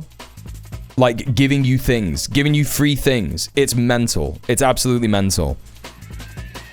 Yeah, huge bag of chips with money in the ice cream cones. Yeah, that's exactly it. So, prompted calls from the Conservative leader of the opposition for council leader Dan Harrison to suspend Count Bohm from the party. Joseph Bohm. Councillor Bohm. What is this? I've never seen...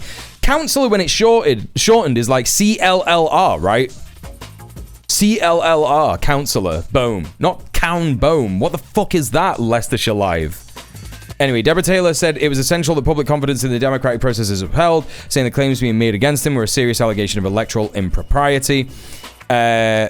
Councillor Taylor said the people of Leicestershire said they rightly expect the highest standards from those elected to public office. The ongoing police investigation into Councillor Joseph Bohm is a very serious matter. Yeah.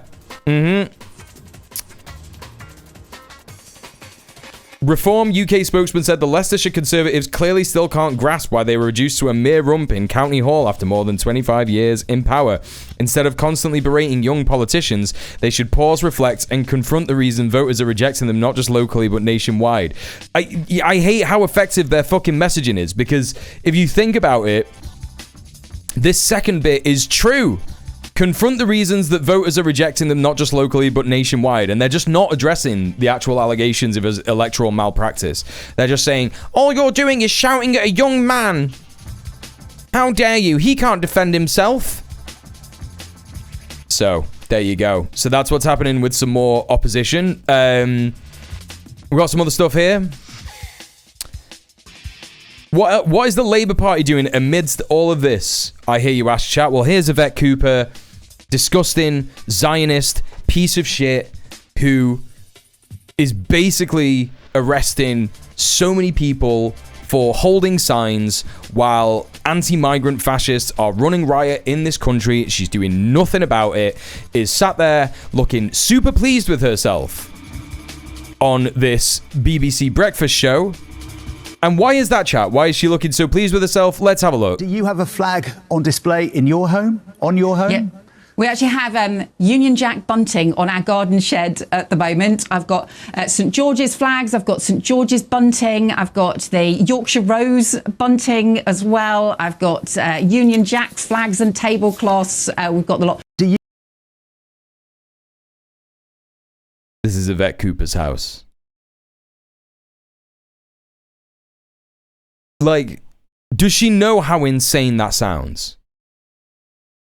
Do you know how insane that sounds? Hey, Loki Human, how are you? She's probably got an Israeli flag as well. Absolutely. Like, she's like, we've got bunting. I've got a St. George's flag. I've got St. George's bunting. I've got... Oh, my God. Briefcase wanker. Briefcase wanker. It makes me so fucking mad. This fucking fascist Zionist stooge.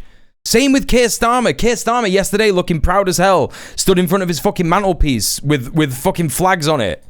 Fucking flag wank napkins. You know? Needs to get some good taste. Yeah, get some good flags.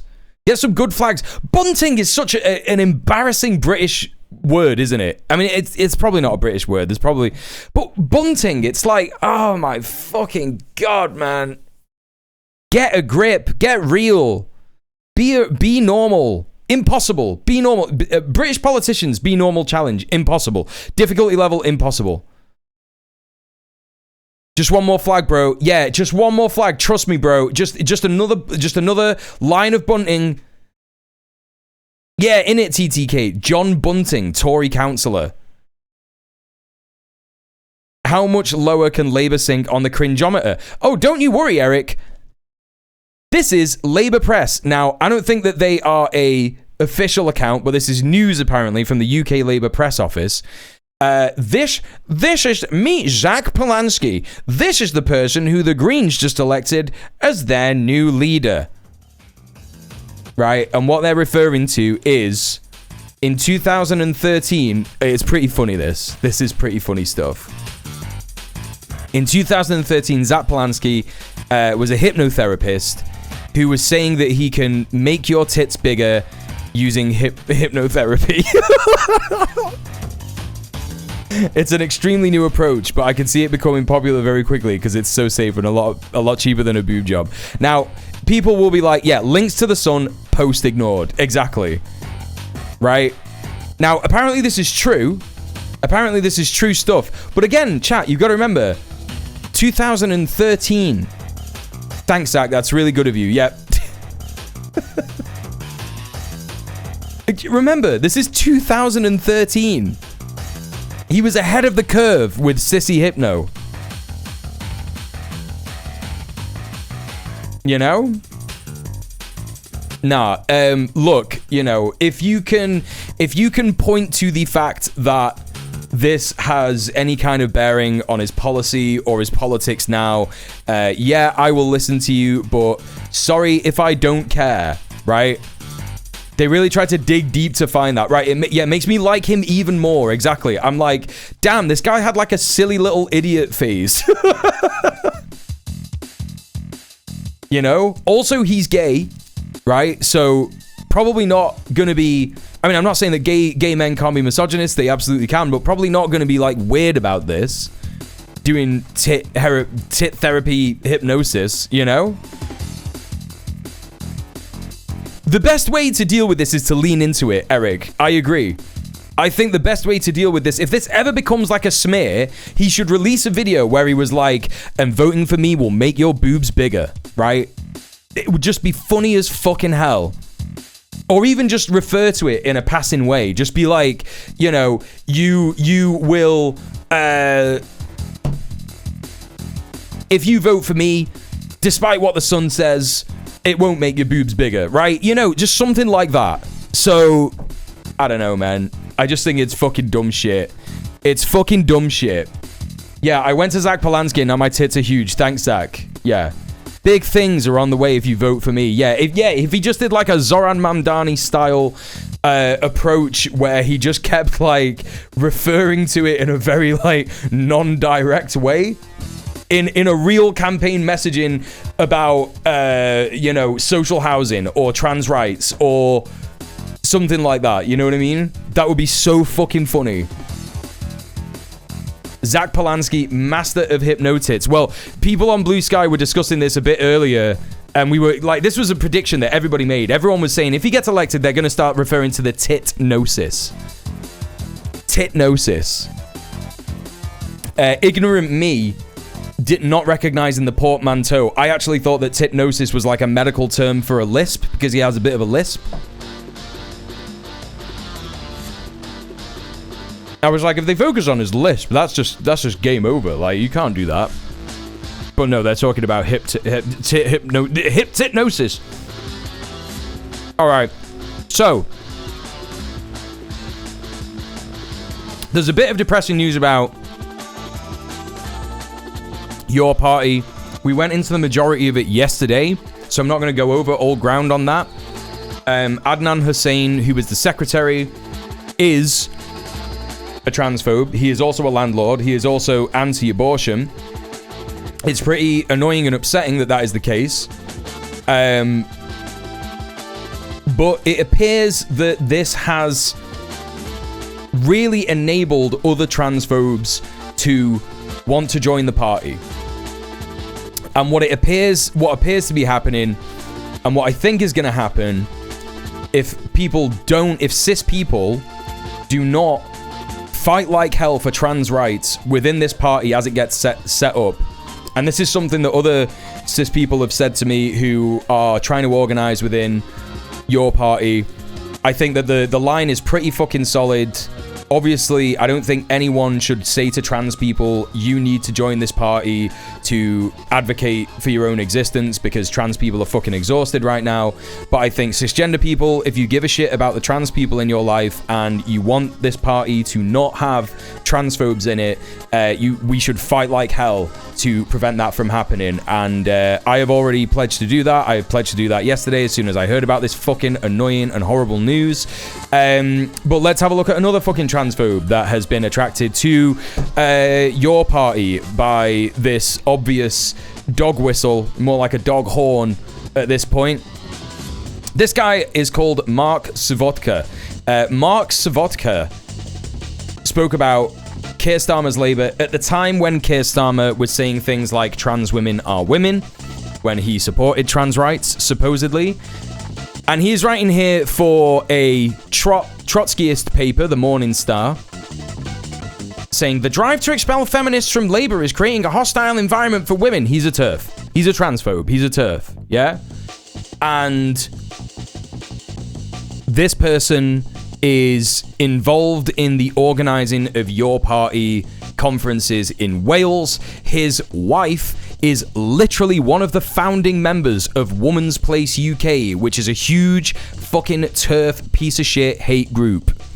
And I'm gonna be honest, like, it is depressing, and I really do feel for trans people. Like, my desire to try and fight for trans rights within this party, within this new party, is obviously based around my love for trans people and, like, wanting to advocate for their rights for them. And I just think that, like, you know, it's just crazy. And I think that we'll, you know, the way that we can see this, the way that we can, the best thing that we can do is get to the founding conference and look at the avenues that are available for us to be able to actually vote on policy like has been promised to us. If that isn't the case, then it's pointless, because what is going to happen? They're going to get infiltrated by TERFs. The TERF lobby is going to be straight in there. J.K. Rowling's going to be giving them loads of money. Whatever. I don't know. Maybe she wouldn't, because she's a billionaire and they would stand against things that she loves. I don't know.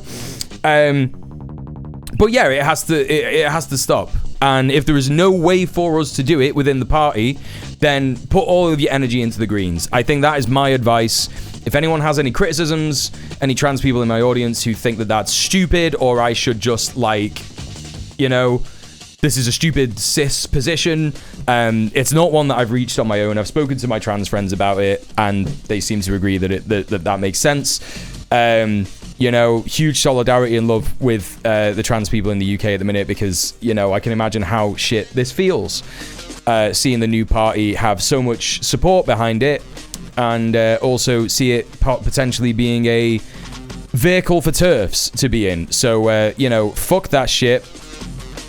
But there you go. There is the news. That's the UK news. I've been going for an hour and a half. Chat, if you want to support me, if you are enjoying the stream, if you want to see me succeed, if you've learned something, if you've laughed at something, if you just like me in general, if you think I'm a cool guy and you want me to be able to pay my bills, please consider subbing off Twitch. You can do that via the Streamlabs tip link in the chat. You can also subscribe on Twitch. It is Subtember, and that means that there is a discount on subs. I have a some would say it is a optimistic, you know, some would say it is a optimistic 80 sub goal. But we hit 80 subs last month, and that was without the Subtember discount. So I believe that we can do it. If we hit the sub goal, we will be doing a DJ stream, so that'll be a bonus stream next month where I do a DJ set. I'll be playing some drum and bass, bit of jungle, bit of reggae. That'll be really exciting for everyone. That's the bonus. That's the incentive for hitting the sub goal. Krill getting it started with a gifted sub to Elron Hubwood. Enjoy your gifted sub, enjoy your ad-free viewing, and enjoy your emotes. We've got an amazing amount of new subscriber emotes, so please consider subscribing, because you get all that stuff when you subscribe. And also, you get ad-free viewing.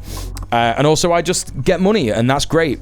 But because Trump has absolutely fucked the dollars to pound ratio, it does make more sense still to do direct donos. And I'm not just saying that because I'm being selfish. I mean, if you want to see value for your money, it makes more sense to do a conversion.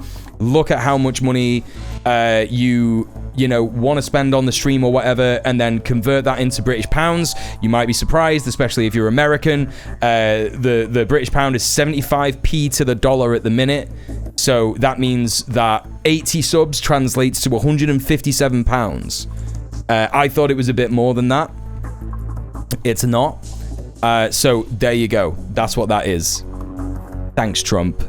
It's cool tariff stuff. But yeah, thank you so much for listening to the call to action. If you can't financially support me, don't worry about it. You can go to either of my YouTube channels and subscribe, engage with the videos, retweet, or repost the go live tweet or post on Blue Sky, and that will help me. It'll attract more people to the stream, and maybe those people can financially support me in your stead. There you go. That's how you do it. Press all the free stuff. More stuff happens with me. So let's move on to some more extremely funny news. Speaking of transphobes, Father Ted creator Graham Linehan arrested at Heathrow Airport over gender critical. Sorry, it's very funny. Father Ted creator Graham Linehan arrested at Heathrow Airport over gender critical tweets. Now, LBC doing some more horrific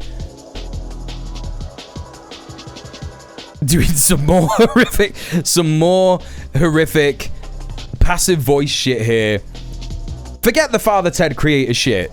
Yeah, he created Father Ted, but also so did another guy who apparently did most of the jokes, right? And you can tell that when you look at the IT crowd, which Graham Linehan also created, and it's like pretty good, but not as good as Father Ted. You know, forget the Father Ted shit. Graham Linehan was arrested at Heathrow over transphobic threats, like real threats of violence. Yeah, exactly, John. I hear you're transphobic now, Father. What do you think for the rest of us? Will we all be transphobic now? He's not a shell of what he used to be. He's a fucking wet bag. He's a wet bag of shit of what he used to be. It's just like, just everything got worse, like so much worse. He just started to like morph into the most evil and unhinged man of all time. Extremely divorced. So, you know, the actual story is that he tweeted, I don't know what the tweet is. It was something along the lines of, let's have a little look. You know, I love that they put 3 anti-trans posts in quotes here. It's really good stuff, really good reporting. Let's see if they say... Oh, yeah, here we go. So, right. So, here's what he wrote. If a trans-identified male, what he means here is a trans woman, is in a female-only space, she is, committing a violent, abusive act. Make a scene. Call the cops. And if all else fails, punch her in the balls. Right? Now, first of all...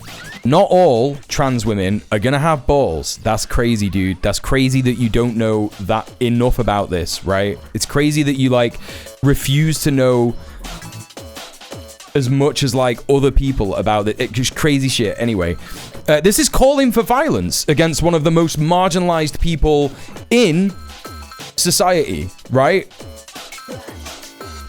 I know there was a picture of a trans rally with the caption of a photo you can smell. I mean, he's projecting there, right? Because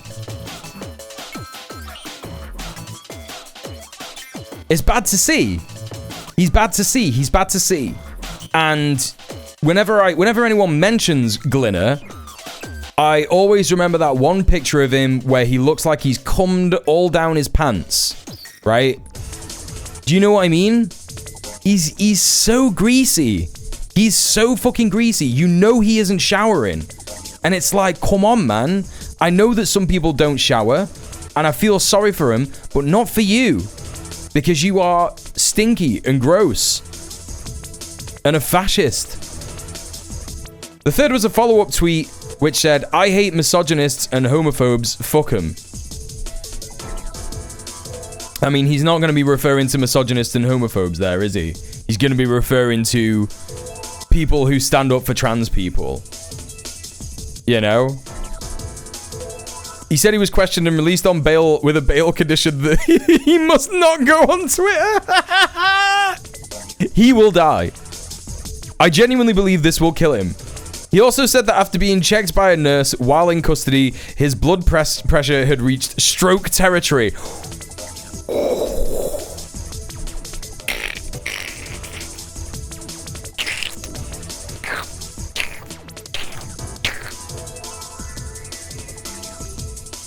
And he was escorted to A&E where he spent 8 hours under observation. Describing his arrest on his blog, Linehan wrote, "The moment I stepped off the plane at Heathrow, 5 armed police officers were waiting." That's so funny. That's so funny. Not 1, not 2, 5. They escorted me to a private area and told me I was under arrest for 3 tweets. You know, extremely critical support to these 5 lice. I was arrested at an airport like a terrorist. You were right. You act like a terrorist. You cause fear to a marginalized community and try and influence political direction on an issue related to those people. That is actually a definition that is shit that fits the terrorist definition more cleanly than Palestine actionists. Crazy. Just absolutely crazy. Imagine if not being on Twitter is all it takes for him to stop being transphobic. No, it will give him a stroke. And that'll be funny as hell. If he died from a stroke for not being able to post, I would probably also die from laughing. Yes, he also encourages... This is literally encouraging stochastic terrorism. This is encouraging that kind of terrorism where people get mad because they see posts on the internet and then they do hate crimes. You know? Exactly. God. Absolutely fucking funny as hell. I was treated like a terrorist. Yeah, I don't know, man. Like, again, extremely critical support to these fucking piece of shit cops. You know?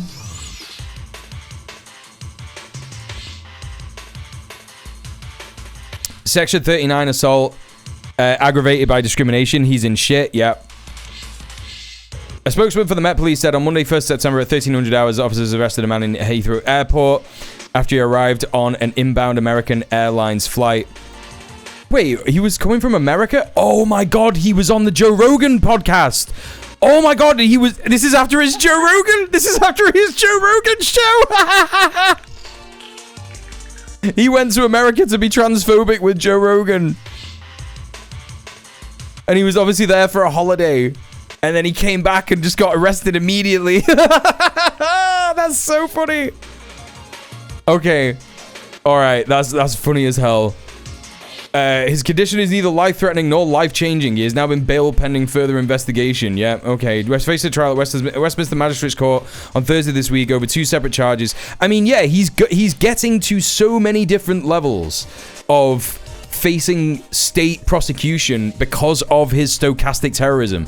He was harassing Sophia Brooks, a trans person, on social media. I mean, they're saying a transgender activist here, and it's like, that's very similar to trans rights activist, which is what TERFs call trans people, just people who stand up for trans people's rights.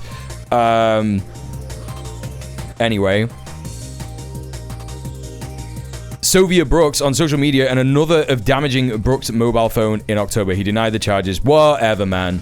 Mr. Linehan co-wrote Father Ted. Yes, yes! The correct reporting. Co-wrote Father Ted. Oh, Jesus Christ. Anyway, Aidan Comerford here. Let's see what he's saying. Aidan Comerford does a lot of stuff.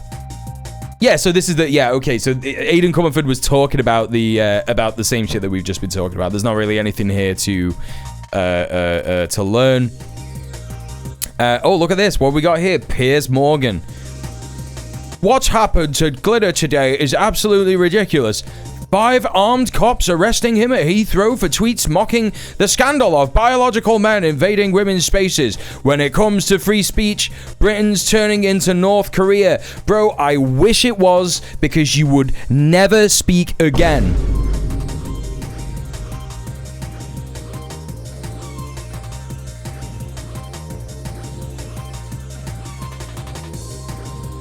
Don't threaten me with a good time, Piers. Holy shit.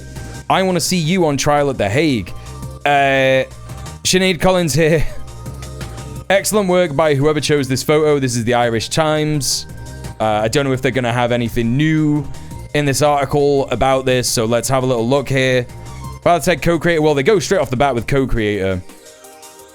Expressing his views on trans issues. Said he was arrested. One said if a the writer said a question. Yeah, I mean, this is the Irish Times is not going to be great on trans rights. You know? Author and campaigner J.K. Rowling claimed the arrest was totalitarianism and deplorable. Extremely funny, right? Extremely funny that J.K. Rowling, the only time that she notices Graham Linehan is when he's arrested and his bail conditions are that he cannot tweet.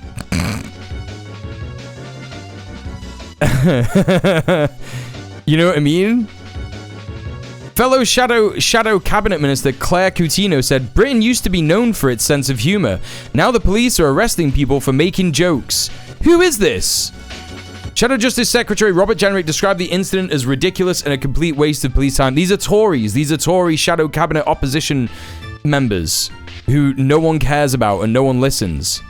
Yeah, man. It's always jokes, right? Fascists are always saying, yeah, it's just a joke. Also, Britain did not used to be known for its sense of humor.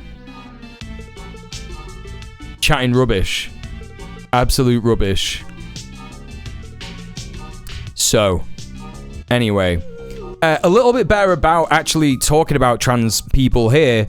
Separately, Mr. Linehan is due to appear at Westminster Magistrates Court on Thursday accused of harassing transgender woman Sophia Brooks. At least they call her a transgender woman. And damaging her phone, which he denies. A little bit, a minute bit better reporting from the Times there, but nothing great. Alright, let's see what he said on the Joe Rogan show. This is probably also about him. Graham Linehan details backlash he received after criticizing trans ideology. I really want him to cry. The Joe Rogan experience. Were you stunned by the reality? Let's bring it back to the original thing that you did, your original offense. I can hear him breathing. The cult. Yes. Where they came for you. My original offense was, I think, sharing a piece by a feminist named Heather Brunskill Evans that said exactly what you said just at the beginning. Not a feminist. You know, a few minutes ago, where you said, yeah, people have things going on in their head. They need to be respected and they need to be helped. And then someone wrote back immediately. Hey, big bug nuts. I was actually getting surgery for cancer at the time. And someone wrote back and said, I wish the cancer had won. Right? Jesus. And this was like sharing a very, very mild piece that just basically... No, I don't think that's true at all, dude. I think, you know, a mild piece to Graham Linehan, who has said you should assault trans women if you see them in a bathroom. I do not think that it would have been a mild criticism of trans people whatsoever. For cancer at the time. And someone wrote back and said, I wish the cancer had won. Right? Jesus. And this was like sharing... Yeah, I wonder what kind of things your supporters have said to trans women, Graham. Oh, does that suck? Does it suck to have been... to have that said to you? This motherfucker would not last a minute in a trans person's shoes. A minute. Very, very mild piece that just basically said women deserve rights. Okay? So... I guarantee it didn't say that. That reaction, I thought, holy cow. And then, but the strangest thing was all my friends and colleagues. They just completely ignored what was happening to me. Not a single person stood up to say... Joe Rogan's an avid transphobe. And he's not a bigot. And I'd made... Like, this is the thing about fascists nowadays. Fascists and bigots nowadays have been so emboldened that all they care about is walking into a room and saying the most offensive and disgusting thing whilst looking the most disgusting and offensive and probably smelling the same that they possibly can. And that is the entire thing. Like, look at Asmongold. Asmongold is a great example Like, he smells so bad. A rat chewed through the gooch of some pants he wore, and that meant that when he went to the shop, he didn't realize, and he was walking around with his fucking dick and balls hanging out the back of his pants because his crusty cum pants got eaten by a rat. And he's like joking about this on his stream while simultaneously saying everybody who puts up Palestinian flags in Britain should be deported. Huh, yeah, based. Yeah, based. Like, what he'll be watching shit like this and going, huh, yeah, based. While like sipping water and going, and then chasing it with Dr. Pepper. You know what I mean? Like, that is what fascists are nowadays. They're like, huh, are you triggered? They'll come in and they'll just say like every slur imaginable and be like, huh, you're so triggered. Oh, you feeling okay, bro? When I put my Lucy Connolly little sort of TikTok that I did on TikTok the other day, what fascist was, obviously that was like, I was responding in a frustrated manner with the way that fascists try and twist language. And I think it's normal to have an emotional response like that, right? It means that you're a real person. But every fascist in the replies was like, are you okay, bro? Are you mad? Are you okay? Are you mad? Hey, PBP. Yeah, it's also easy to trigger them. This is the thing. Like, they are triggered by the fact that I have said something. They are triggered by the fact that, you know, people are winning fights against Zionism. People are winning fights against racism. People are winning fights against transphobia all over the world. And, you know, I think that is it. All of this stuff, this like horrific amalgamation into it is possibly the final level of neoliberalism and fascism and capitalism. That's what it feels like to me. And it's becoming just like the most disgusting, gross, offensive shit that you could possibly imagine in your entire life. And I think there'll be nothing to come back from after that, because it will be all documented all over the internet. At the very least, it will be documented in places like Cuba, you know, places where there have already been revolutions, places where there are already social revolutions and socialist policies working for the people of those countries, right? Ron DeSantis defends decision to remove Pulse crosswalk by saying drivers who disagree could be incentivized to drive recklessly. And that's the whole thing, right? It's like they're just obsessed with like being the most offensive possible. And Ron DeSantis is a great example of that in what you're saying, like trying to get rid of the Pulse nightclub crosswalk that is literally not even the full colors of the pride flag, and getting rid of those colors. And then queer young people were like, no, we're going to color it back in. And now he's like, no, we're going to get rid of it. We have to get rid of it. This is a memorial for horrible, degenerate, queer people who are groomers, or whatever the fuck his ideology is about queer people, about what we're like, and the dead siblings of ours at Pulse nightclub, right? And it is the most disgusting, offensive thing that you could possibly do. We don't care about these dead queer people who were killed by people who like us. And that is, it's all the while, social policy is just out the window. There is no help and support for people in Miami unless you're rich. There's no help and support for people in Florida as a state unless you're rich. You don't get anything. You don't get no help. You don't get no healthcare. You're paying a high fucking rent. You can't afford groceries. You're working 3 jobs.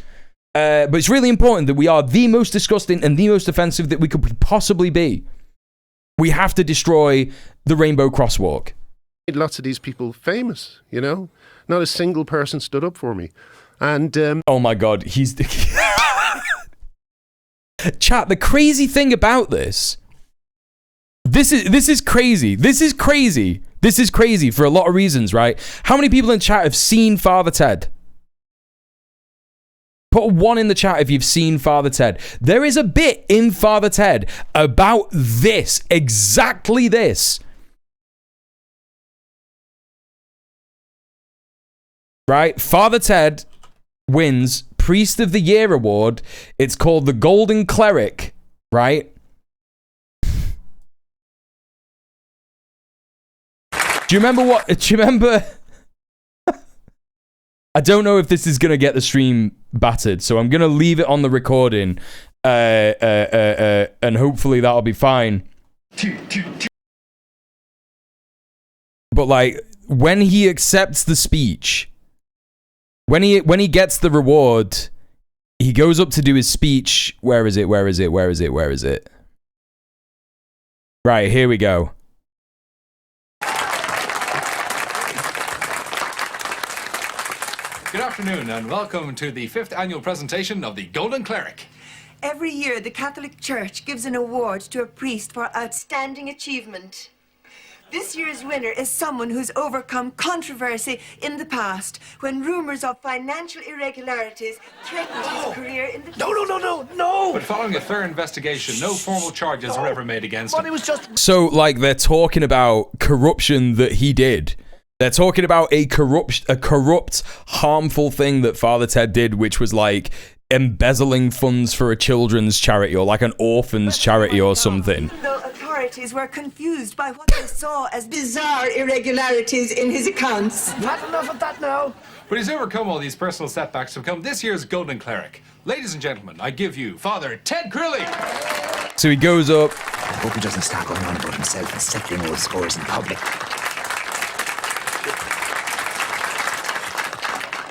Well.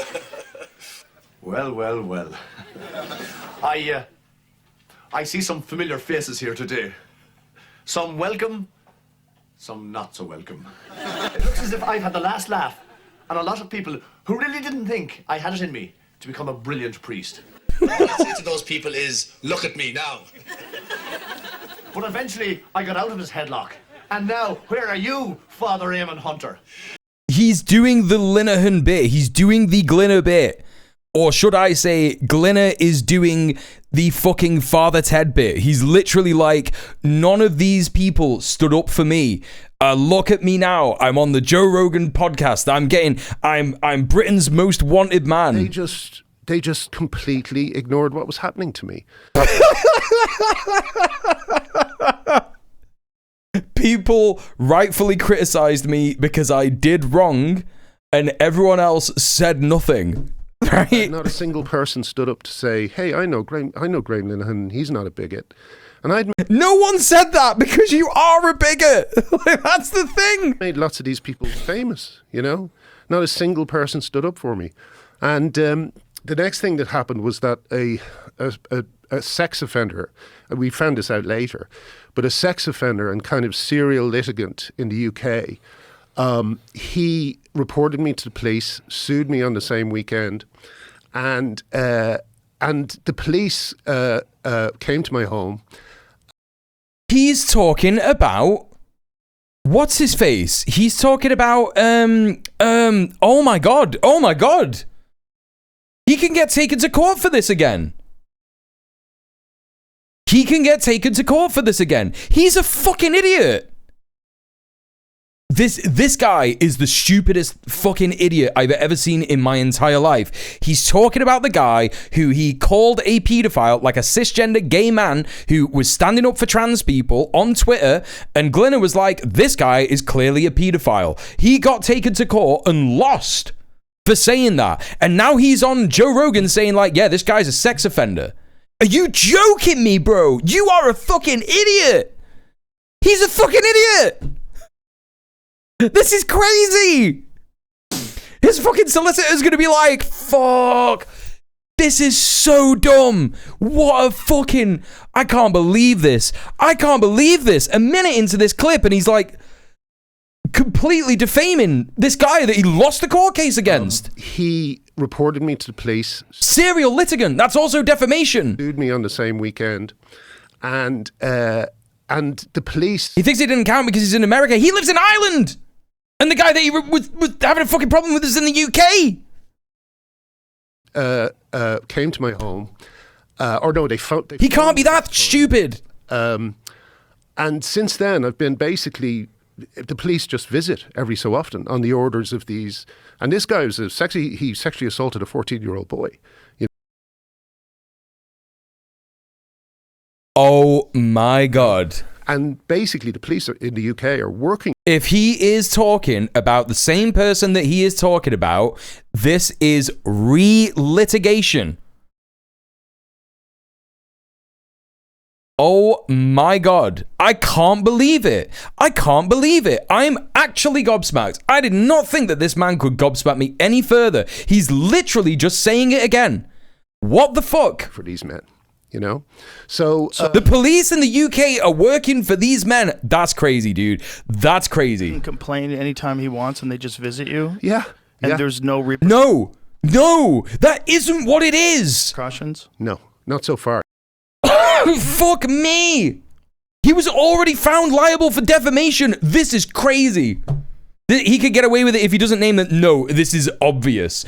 It is so clearly obvious who he is referring to. It is so clearly obvious who he was referring to. This is fucking wild. A court would find this without a shadow of a doubt. Because he's just describing the guy. He's just describing the guy. For 8 years. And the same thing that he said.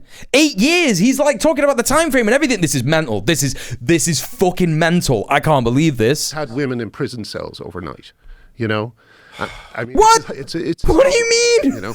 So no, he hasn't. What are you fucking talking about? This guy was the guy who reported me to police, and then the Guardian reported that as Graham Linehan is warned by police for harassing a trans woman. Jesus Christ. So now everybody... Oh, okay. No, he's not. He's referring... Okay, he's just being transphobic. He's not referring... But this is crazy. He's still being like, oh, this trans woman is a pedophile. He's misgendering a trans woman. He's not talking about that one person. Okay, I'm less gobsmacked now. All right, okay. Fair enough, Linehan. You fucking freak. All right, forget all that chat. He's not really litigated himself. But this is surely contempt of court. This is surely contempt of court regardless, because he's talking about the trans woman that he has been harassing and calling her a pedophile. Right? That's what's going on here, right? Looking at this and they're thinking, oh, a trans woman, transsexual, poor transsexual. Not a trans, again, just a bloke who's put on a dress and is taking the piss, you know? All of this is going to be able to be used in court. Is he thick? Is he completely dense? I'm not going to sit here and say that the courts in this country are in support of trans women. I'm not that naive. Yeah?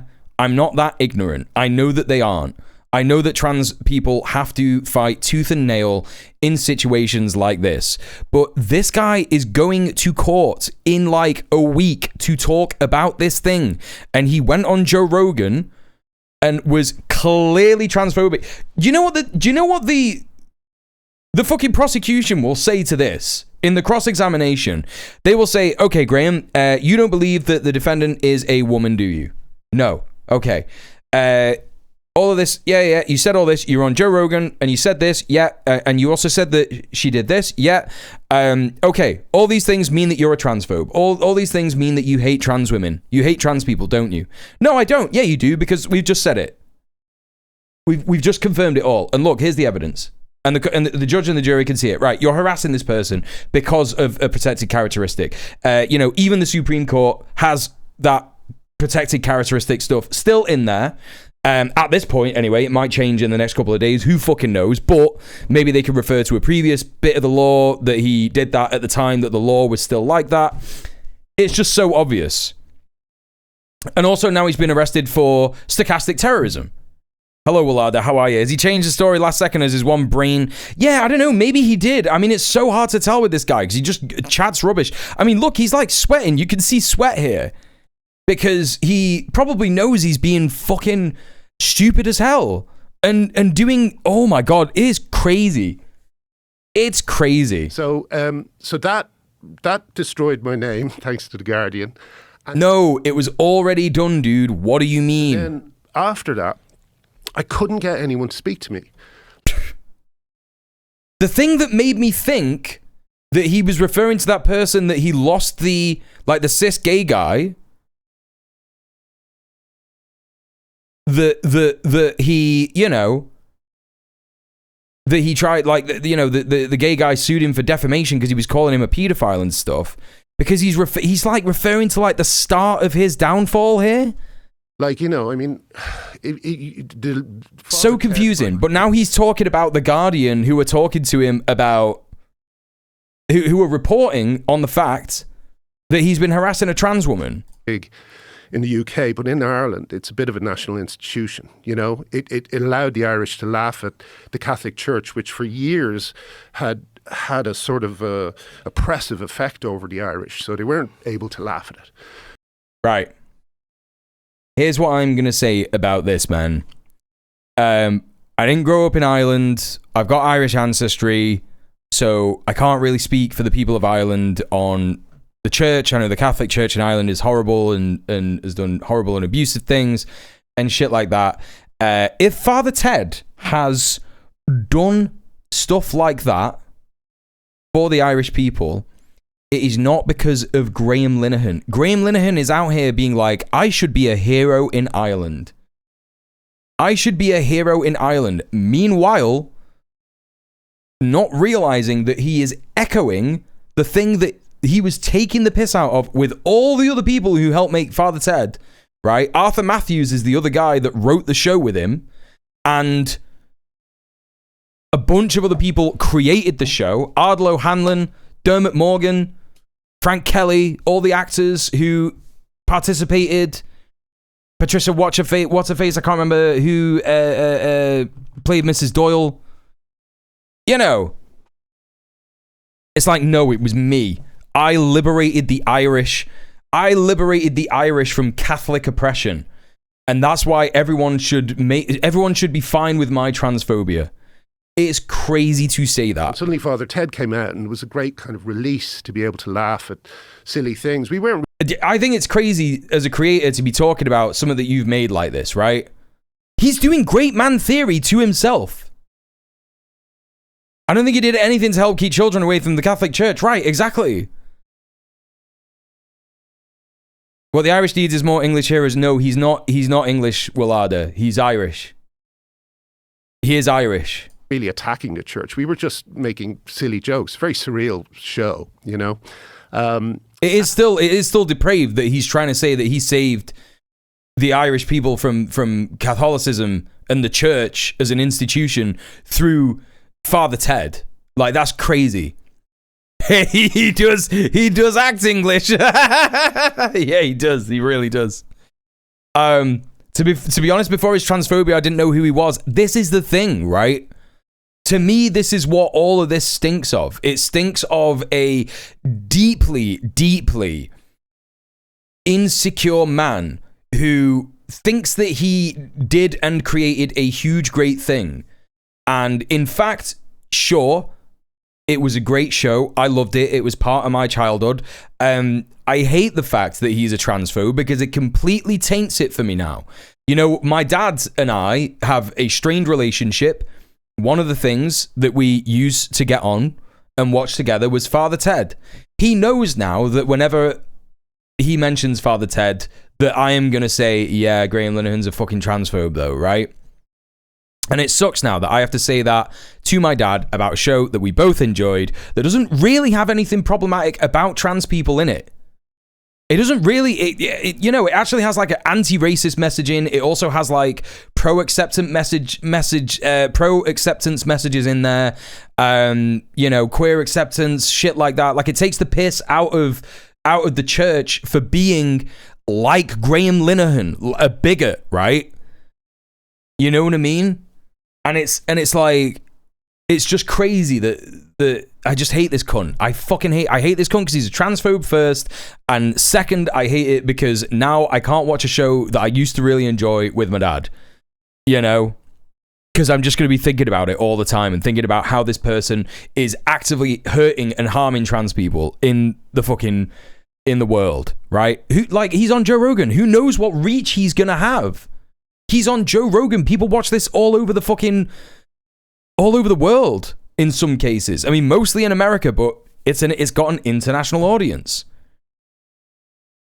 You know, and but nonetheless, it kind of chipped away at the Catholic Church, and the Catholic Church just kind of lost a lot of power in Ireland. Oh my God, he's actually saying that Father Ted ended.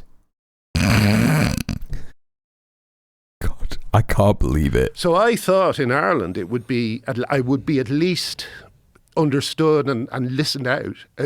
Right. Here's what he's saying. He's admitting, he's going, I have delusions of grandeur, and I thought that people in Ireland would believe those delusions of grandeur.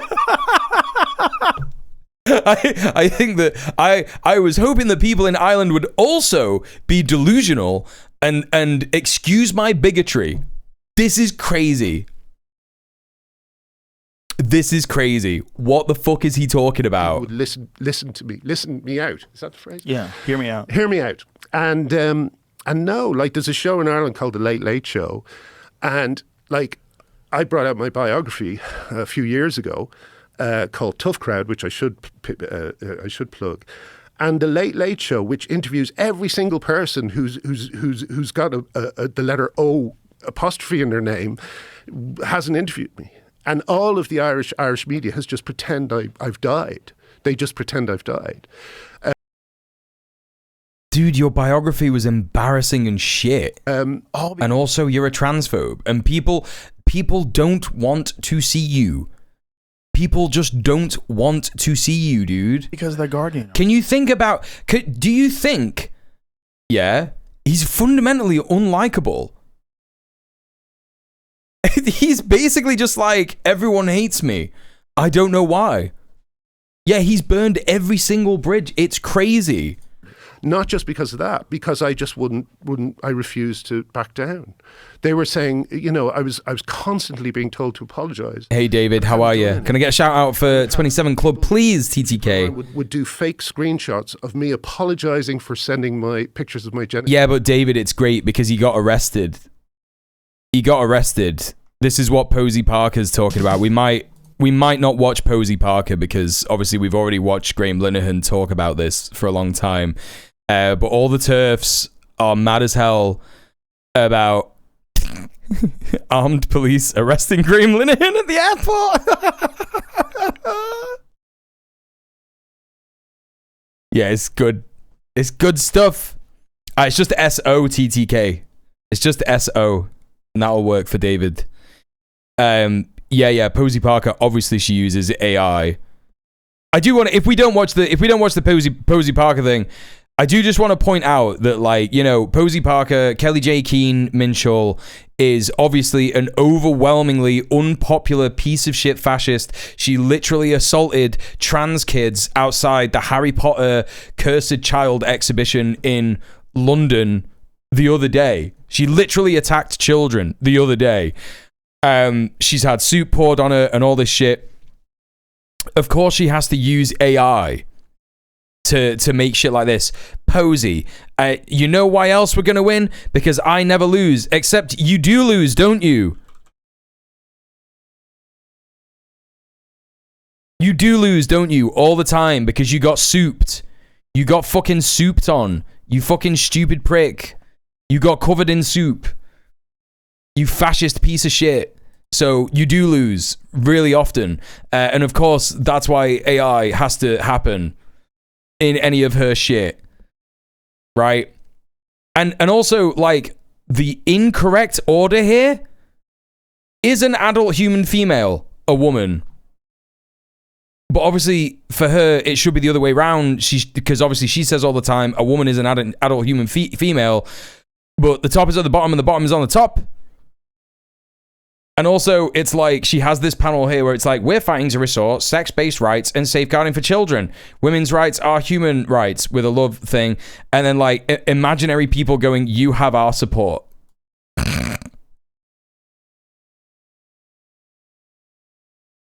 Yeah, she's had the milkshake treatment, but with soup, yeah. She's using AI to create the fantasy that she thinks that she's in. It's crazy, dude. This is crazy shit. As a design graduate, I'm not against AI in its entirety. I see it as an inevitability. My issue is more with the ownership model and acceleration of capitalism. I did a video on that. You can check it out on my YouTube, yeah. She doesn't even want women's rights. She thinks feminism is stupid. She's anti-abortion and all that shit. She's like, women should have more babies. Women are people who could give birth. Forget all the women, like cis women, who can't give birth for whatever various medical reason. I don't care about you. You're not a woman. Insane shit. Anyway, old chum. Thank you for the follow. Right. Let's get through this Glinner shit. I don't know if we can watch fucking Posey Parker because she's just gonna say like slurs and shit. You know what I mean? Now that I'm thinking about it, right? Now that I'm thinking about it, she is just gonna say slurs. Okay. Right. Let's crack on with this. Genitalia to women on a forum. Jesus. And wait, what? I would have people online would do fake screenshots of me apologizing for sending my pictures of my genitalia to women on a forum.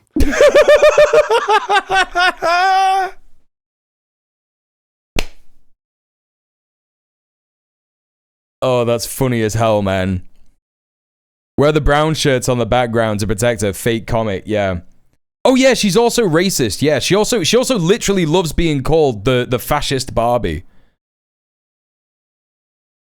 Yeah, of course he's a dick pic guy. Of course he is. That, you know, and rather than my transphobia is such a blessing to misogynistic piece of shit men, right?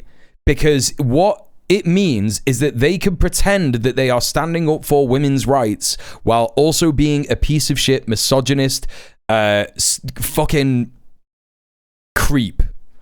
And that is exactly what Graham Linehan stinks of. That's exactly what he stinks of. And he probably stinks of other things as well, like that smell that you get when you've had your watch on for too long, right? You could probably just smell that within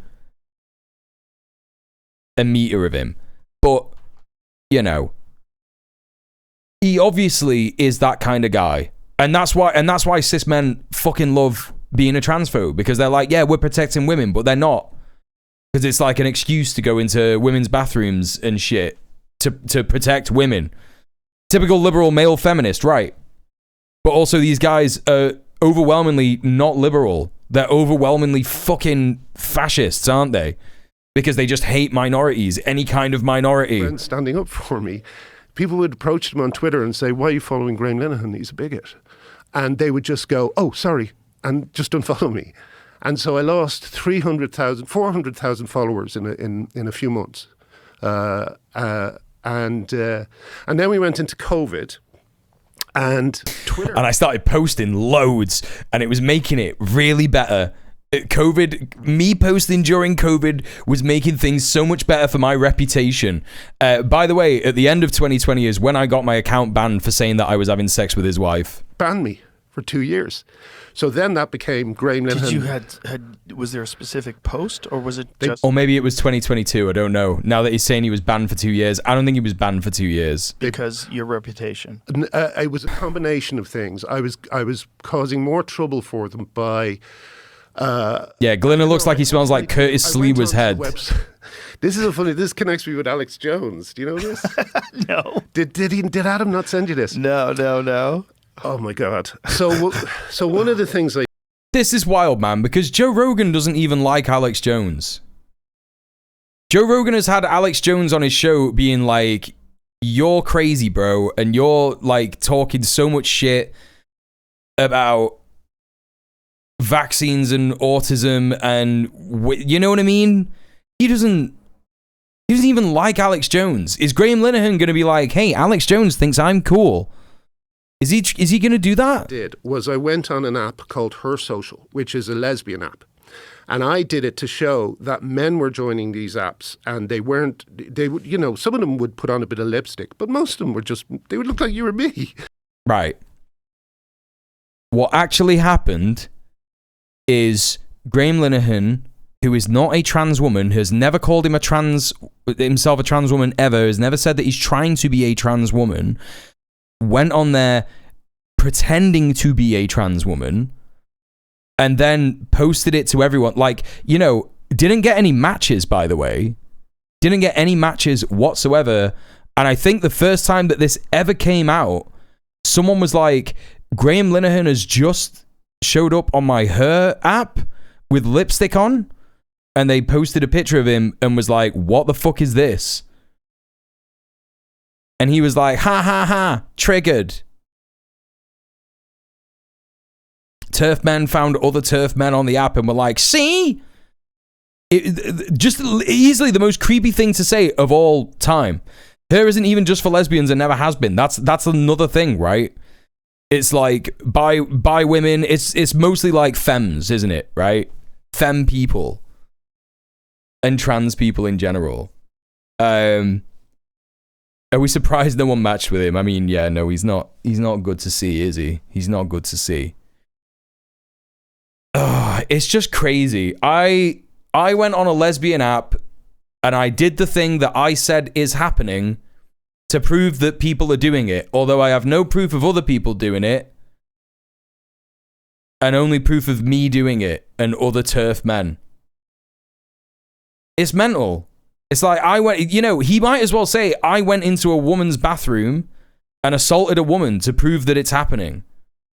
Like, what are you talking about, bro? What are you on about? You know? Christ. Yeah. And they go onto this app. Joe Rogan can only say Jesus Christ because he knows that the social contract is that he has to accept this guy into his movement. Because Joe Rogan is a transphobe as well. And the social contract between fascists is, I don't care how unlikable this guy is. I don't care. Look at Joe Rogan, man. Joe Rogan is the picture perfect of what fascists want to be. Yeah? Hench, white guy, bald, loads of testosterone, bit of a beard. I've got a dad. I'm a dad. I've got guns. I'm straight. Right? Like a fucking veritable ubermensch of the populist fascist shit in America, right? And Graham Linehan is like a degenerate. Like, that's how they would see him. You know, it's like the guys that I was talking about yesterday. You know, this motherfucker thinks he's not going to end up in the camps. When everyone else is done, when we're all in there, when we've all been done in their fucking world, he's going in there. Like, it's crazy. Like, but like, Joe Rogan has to be like, Jesus Christ. Jesus, you know, he's there, like, sitting this foot. He's we though. Yeah, he is. No, I know. Yeah, that's the thing that Joe Rogan can't get over. Yeah, that's true. But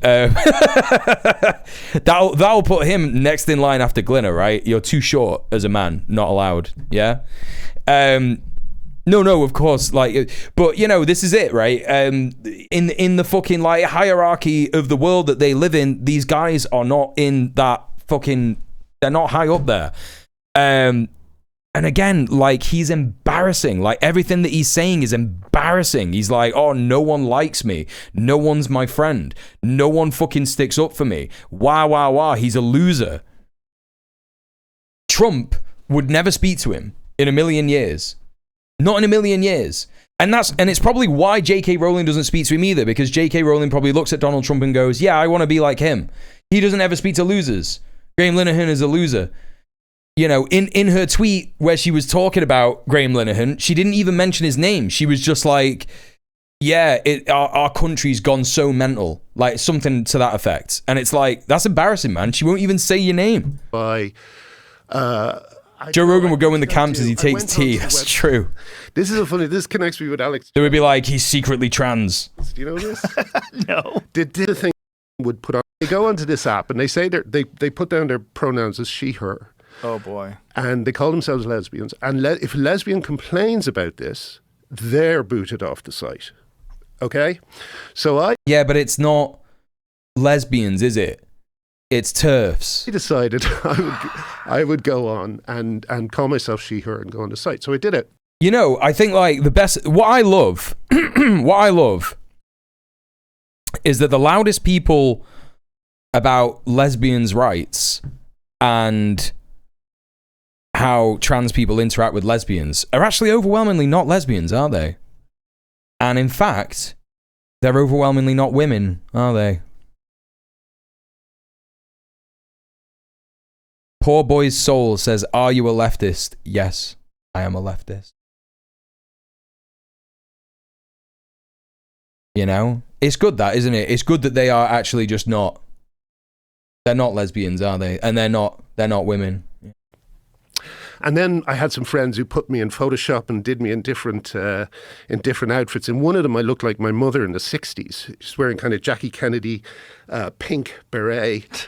And Alex... Good morning to you then. Good morning to you. Story. And you might... I think I sent the link to you, Jamie, but like... Oh, yeah, here it is. Alex Jones fighting that's me. He thinks he's so fucking funny, doesn't he? He thinks he's the funniest fucking shit. Like, he put on a wig and, you know, he's saying that, like, he didn't even put on any lipstick or anything like that. Lesbian app. To be honest with you. I'm not usually for transvestites and stuff. Thanks for the follow. Here, this is, oh, and you see the symbol they've got here. You know what that symbol is right there? Yeah. These symbols all mean something. What does that symbol mean? Okay, he has no idea. That symbol is the butch lesbian symbol. Butch lesbians use. It's like the axe thing. I don't know. It doesn't mean that. I don't know. It doesn't mean anything. Damn, he's such a champion of lesbians' rights, isn't he? He's such a champion of what lesbians want. He knows all that shit about lesbians.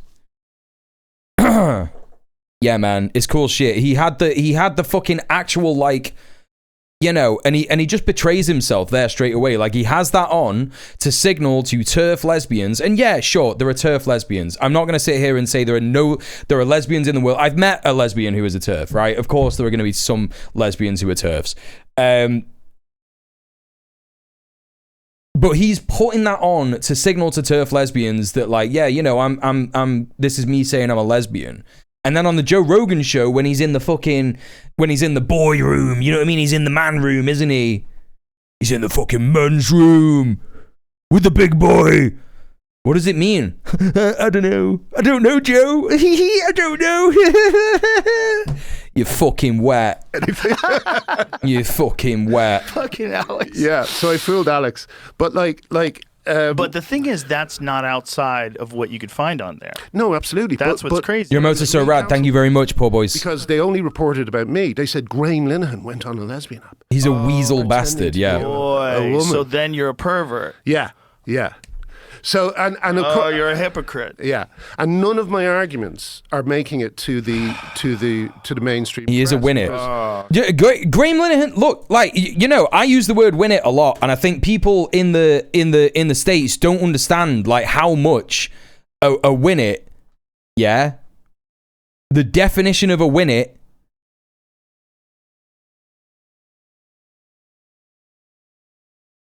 is exactly appropriate for Graham Linehan. Yeah, you're not gonna really find it.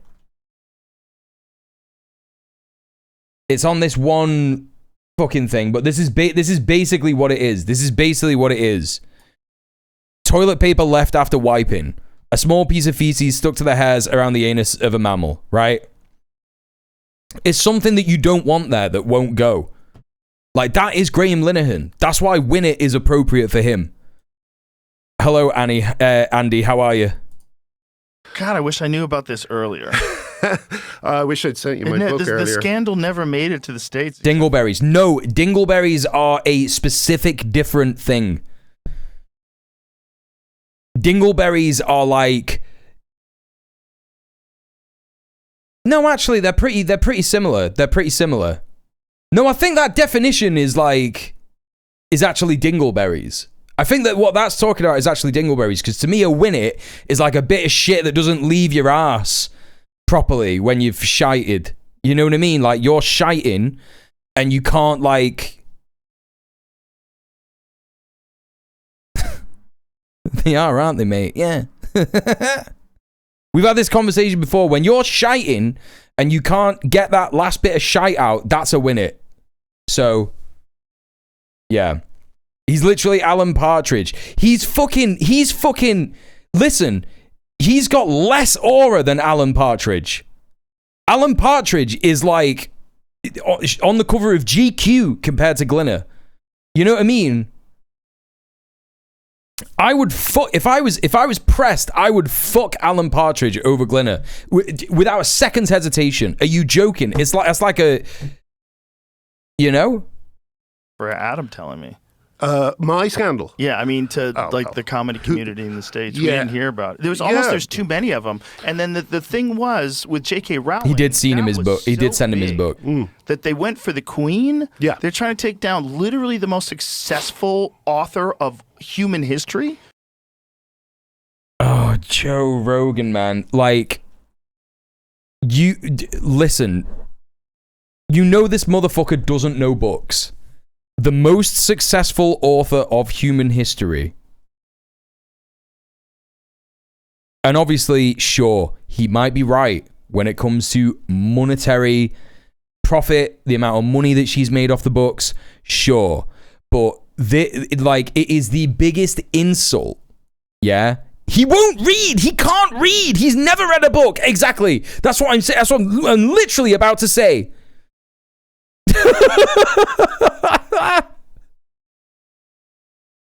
you know, I'm thinking about like Ursula K. Le Guin, and I'm thinking about like fucking, you know, but he wouldn't say that if he had someone different on the show, would he? Because he's a weak, coward, piece of shit fascist. He would say something like, if he had Pete Hegseth on the show, he would be like, the best-selling book of all time is the Bible. The best-selling book of all time is the Bible, right? You know? And he doesn't give a fuck. He'll just say whatever he wants. Yeah. Hasn't she sold more copies than the Bible at this point? Oh my God. I knew it. I knew that his two books that he knows. There are two books that fascists know. It's Harry Potter and Bible. Harry Potter and Bible. Exactly. Is that accurate? I don't know, probably. I think the Harry Potter books have sold more or are at least similar to the sales of the Bible.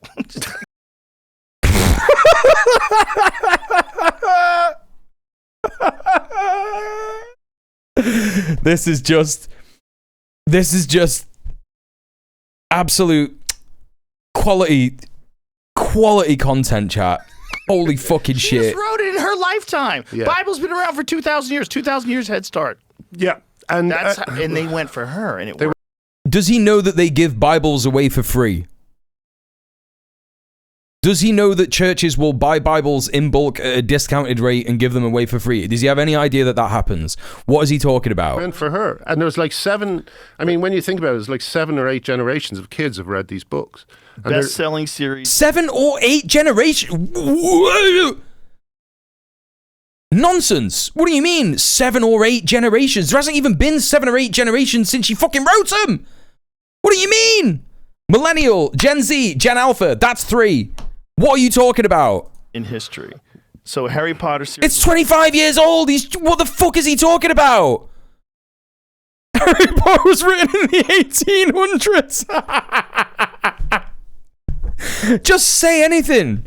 Just say anything. I get so mad. I get so fucking mad. I'm out here every day grafting. I'm grafting hard. Yeah, I get things wrong. And I sit there and I go, you know what, chat? I'm sorry. Hold my hands up. Fucked up there. Got that wrong. Oh, I'm not right about that. Oh, thanks, chat. You got it right. Thanks for correcting me. Whatever. These motherfuckers could just say anything. These motherfuckers just go on this shit and they're just like, yeah, just whatever. Just say whatever you want. Oh, yeah, 7 or 8 generations. What do you mean? What do you mean? What are you talking about? Mental. 7 or 8 generations of mice. Exactly. Hello, Confero. Oh my God. Alone is exceeding 600 million copies sold worldwide. Yeah. It's crazy. And you know, oh, it's crazy. And the kids who read her books are the ones trying to cancel her. The kids who read her Yeah, I wonder why. Yeah, I wonder why that is. I wonder why. Listen, I am one of those kids. Yeah? I read Harry Potter. I read them all as they came out. I was the target market for Harry Potter. The first one came out when I was like 7 or 9 or something. And I was like, yeah, funny wizard, ha ha ha, racist name, I don't understand, I'm 9, right? And then subsequently, year on year, read the ones that came out after and after and after, yeah? And, oh my God, If there's anything more fucking annoying than someone like I used to be a Marilyn Manson fan. I used to love Marilyn Manson. I used to think that he sung about things that I could relate to, like being hated by his parents and all this kind of shit. Fucking piece of shit rapist. And it's like, I feel so betrayed by these cunts because they fucking put themselves in my childhood. And of course, I'm resentful of that now that I'm an adult and I have friends who are literally scared for their lives, saying that they are going to leave the country that they are born in to seek refuge and asylum somewhere else because Joanne fucking Rowling is out here giving money to the Supreme Court to influence decisions that makes trans people unsafe and at harm's risk. Even more than they already were, which was overwhelmingly more than literally any other person in the UK. Holy shit. Like, fuck you. Books aren't taking on board any of the lessons of the books. It's very strange. Well, it's hard to be correct. Not taking on any of the lessons of the books. What are the lessons of the books? He's never read one. He has never read a single one of them. Because if he did, he would know that there are no lessons in the book. They live in a wizard world. They live in a wizard world. What do they mean? It's hard to step outside of the narrative. And when there's Bro, the narrative. You are the most popular fucking podcast on Spotify.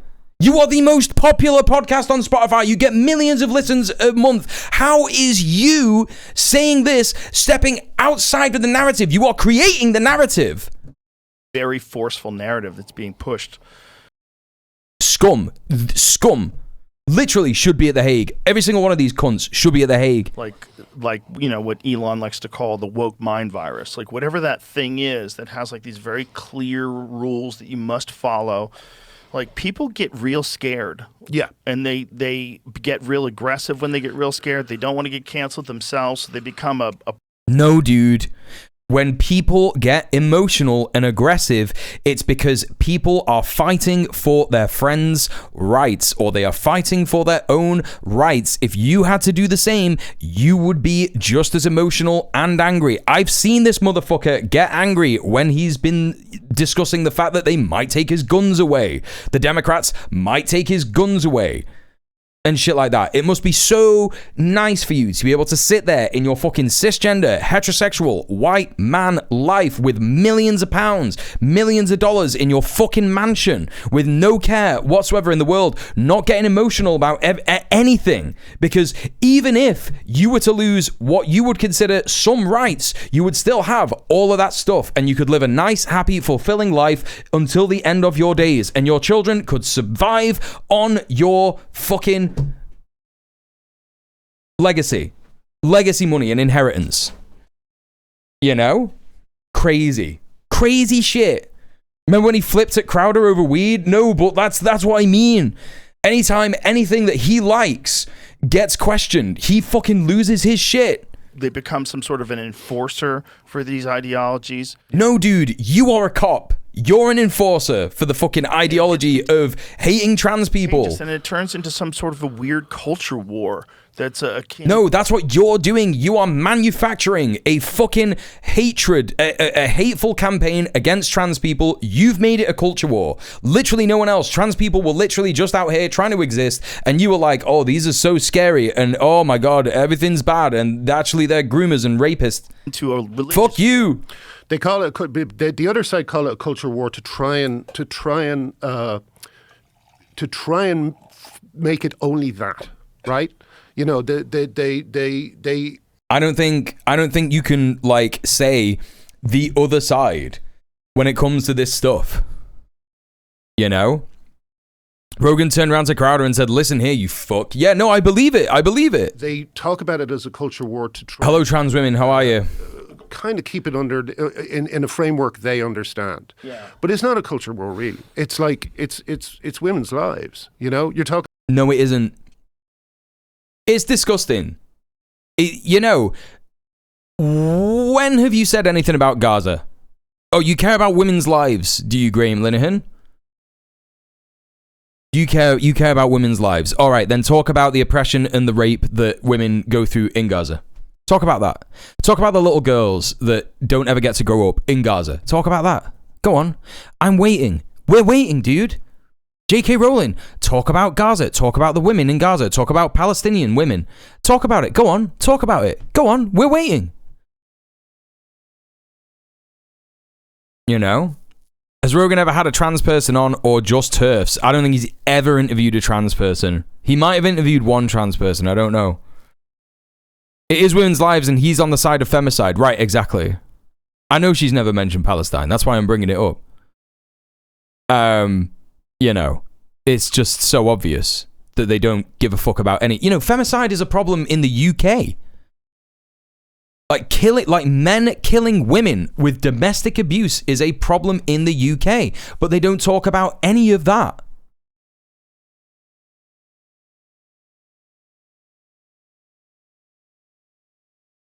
He's had a transphobic trans person on. Oh no, did he have... What's her face? In the bunker in Tel Aviv? Caitlyn Jenner? Did he have Caitlyn Jenner on? Joe Rogan trans guest. Guest categories. A list of transgender... 3! One of the earliest ones, obviously Eddie Izzard. Yeah, Blair White. Obviously Blair White. Kristen Beck, I don't know who that is. This was after Blair White. Kristen Beck. Books mentioned. Wait, why does it do this? Books mentioned on the Joe Rogan Experience podcast. The Bible, the World Almanac and Encyclopedia, Tribe on Homecoming and Belonging, Sapiens, A Brief History of Humankind. This is an embarrassing liberal piece of shit. And I think Tribes is as well.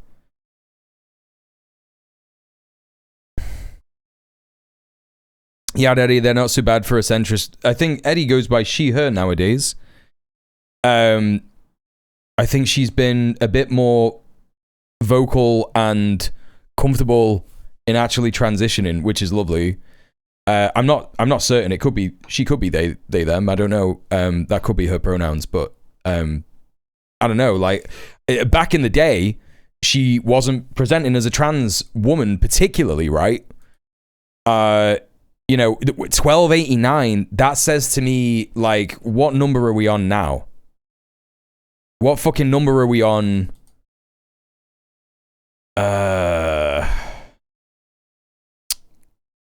2361. So this was like 1,000 episodes ago, you know? 6 years ago. Which was, you know, anti-trans stuff, the modern attacks on trans women in the way that they are being framed, as in specifically against trans people, particularly trans women, started in 2015, right?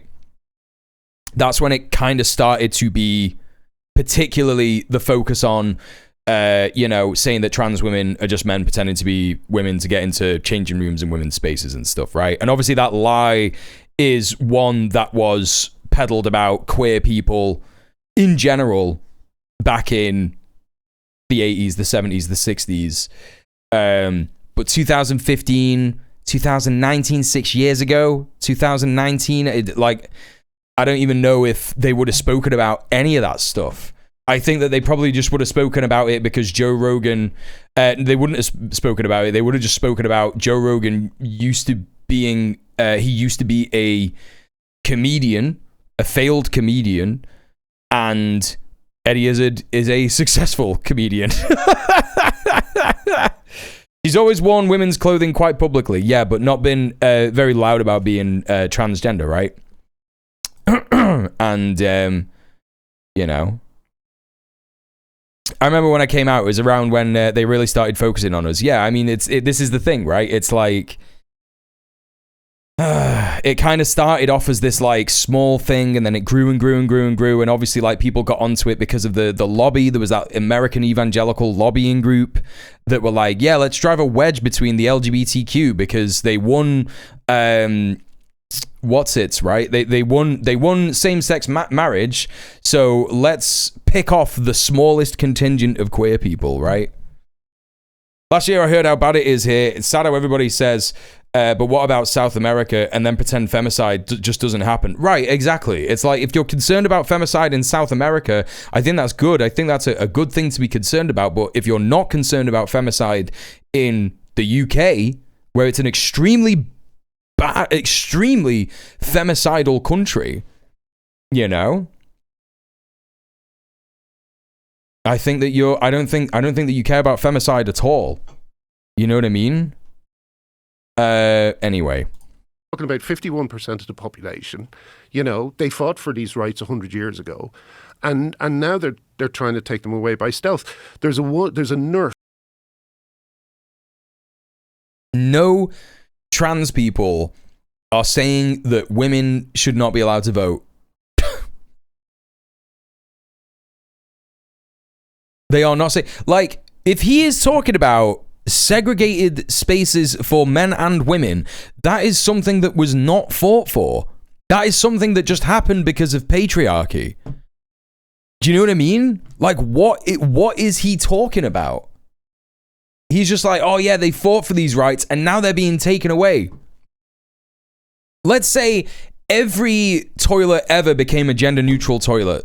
I think that would be completely fine. I think that everything would be okay with that. I think the same amount of assault in bathrooms would happen. I don't think that it would change anything. Do you know what I mean? Second wave feminism fought for gender neutral spaces. Exactly. That's what I mean. It's fucking dumb as shit to say that, like, you know, he doesn't understand anything about feminism. But it doesn't matter to him because he's on the man show with the big man and he's just preaching to men, and the only people who agree with him are not feminists and transphobes, right? In the UK at the moment. Her name. Did Father Ted not give women those rights? Father Ted liberated Ireland, saved women, liberated women, you know? And she had a doctor, 6'2" rugby playing doctor, who had started identifying as a woman, I think in 2022, right? Using the women's toilets in an NHS hospital. It's great how he says, rugby playing doctor, 6'2". Like, there are cisgender 6'2" women who play rugby. Like, none of the things that you're saying are feminist in any way, are like liberating for women. What, do you think that, like, women should just, like, not be that tall? Do you think that there should be no tall women? Do you think that there should be no rugby playing women? No rugby for women? My fucking granddad, who is also Irish, by the way, was watching women's rugby the other day. And not even in a creepy way. Just because he fucking loves rugby. Every time. She was bothered by this, but she tried not to say anything, okay? Until finally she had her period and she went in and he was there and he asked her to leave. She's now going through the whatever week. I don't even think this happened. He's misrepresenting what actually happened here. She asked him to leave. I see. And he refused. He took it up as a complaint. Oh, right. Yeah, no, this is it. Like, the trans woman was in the toilet and she was like, can you leave the bathroom? I don't even know why. And the trans woman was like, nah, that sounds pretty unfair on me. I need to use the bathroom, right? You know? And then this TERF was like, I'm gonna do a lawsuit on you. Gender neutral bathrooms reduce assaults. More traffic does reduce creepy stuff. Like, look, the more that you segregate gender in society, the more that women are going to be seen as separate by men, right? I think that is like an understood thing by feminists, right? I think it's understood that if you like continue this idea that men and women are this like hugely, massively different thing, like you know, it dehumanizes women, it objectifies them, it creates space so that women are seen as a different species to men, right? That whole shit about men are from Mars and women are from Venus, like that is like dangerous ideology, because the thing that separates us is a chemical reaction within our bodies, which is, you know, unstable at best, right? Because you will find some cisgender men like me who have extremely high testosterone, which leads to baldness. You will find some cisgender men who never go bald at all and can't grow a beard, right? So it doesn't even work properly in the supposed, you know, kind of sex that you are. So sex is overwhelmingly a spectrum, and you know, it's just so obvious to, I think, anyone who understands this stuff that if you segregate genders, if you segregate people based on what genitals they have, one of those genders is going to be seen as superior or like just completely different and therefore easy to objectified and shit like that, right? It just makes, like, that just has always made sense to me ever since I started to look at like the idea of gender, the concept of gender, you know. And also, it makes space for, like, here's another thing. Like, it's crazy that people talk about this shit. It's crazy that people talk about this shit when they talk about kids. They talk about, what's going to happen when you, like, let a man into a woman's changing room, right? What do you think when, like, a single dad is out with his kid who is a girl, right? What do you think happens then? You just let the kid go in the bathroom on her own? That's what you do? You just let her go in the bathroom on her own? What do you mean, bro? What are you fucking talking about? Like, where does that kid go? Does it go in the gents with the man, where there is a cubicle where she can sit and have a wee and the man can look after her, right? You know, it's Are your VODs free to watch? Yes, they are, but they are on the VOD channel on YouTube. You can go and catch them there. The VOD from last night will be up at 11 p.m. tonight. They don't think about fathers being there for the kid. Yeah, because they're fucking misogynists and they're like, dads shouldn't have to look after kids. That's a woman's job. You know? And now she's going through a work tribunal. Not him. He's not in trouble for going into women's toilets. She's in trouble. And that's the whole of the UK at the moment. No, it isn't. No, it isn't. It's the whole of your reality. None of this stuff that you're talking about, like, affects people in the same way. Trans people use the bathroom all the time, so many times a day, and it's literally fine. How did this happen? Let's. You're an Italian. Joe Rogan is like, let's break this down. Let's break this down. Yeah. How did this happen?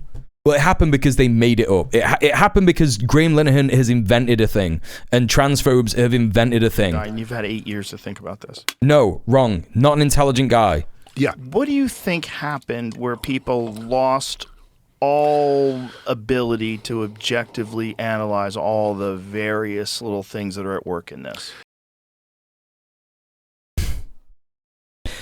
Let's break down what he said. Let's break down what Joe Rogan just said. What do you think happened where people lost all ability to objectively analyze all the various little things that are at work in this?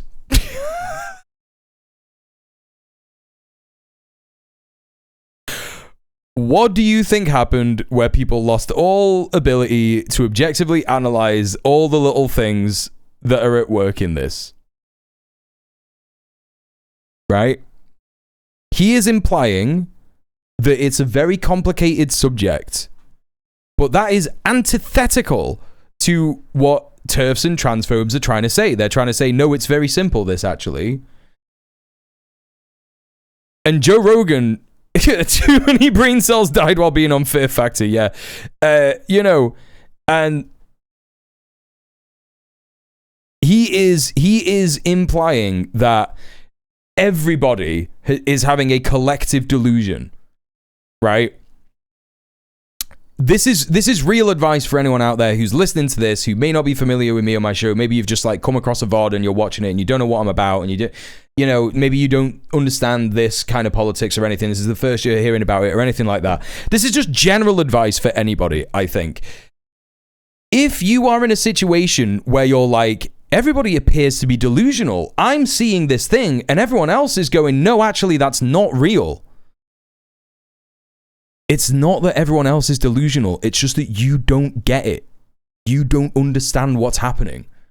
If there is a general consensus about a thing, and it's by people who are smarter than you, like scientists, doctors, activists, organizers, then you are just an idiot and you don't get it.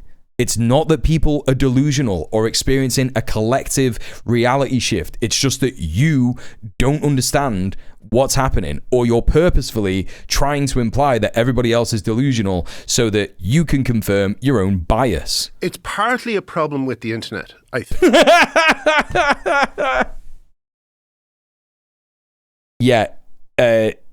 People supporting trans people is a problem with the internet, not transphobia. Transphobia is not a problem on the internet. Transphobia is definitely not a problem on the internet. That's fine. The internet never affected any of that. I think it's first of all, the internet spread it. One of the things that happened was there was a real supercharged moment for trans ideology when Tumblr banned porn.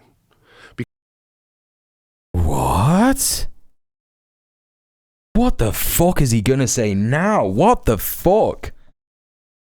I'm too scared to go to a public toilet. I don't want to get beat to death for using the toilet. Yeah, no, that's the reality that trans people are facing in this fucking country. Exactly, Luna. This is crazy. This is crazy shit. He's crazy. He's just saying crazy stuff. This is why no one wants Graham Linehan. He's like, no one will get me on their show. Why is that? I'm completely normal. Look at all these normal things I'm saying. If you went on the Conan O'Brien show and said, when Tumblr banned porn, that's when trans people really started to lie about trans stuff, everyone would be like, what is Tumblr? If anything, that made things worse for trans people. Right, exactly. What is he talking about? Because all the trans-identified kids who were all over Tumblr, and porn was a big thing on Tumblr. I remember Tumblr. Yeah, it was a big kind of visual site. Like I never used it. Did you ever use Tumblr? Didn't use it, but I know what he's talking about. Yeah, it was big for generation. Was it a social media thing? Yeah, it was big amongst teenage girls. Tumblr still exists. Dude. Also, how does he know about the Tumblr thing? Talk about us like we're not here.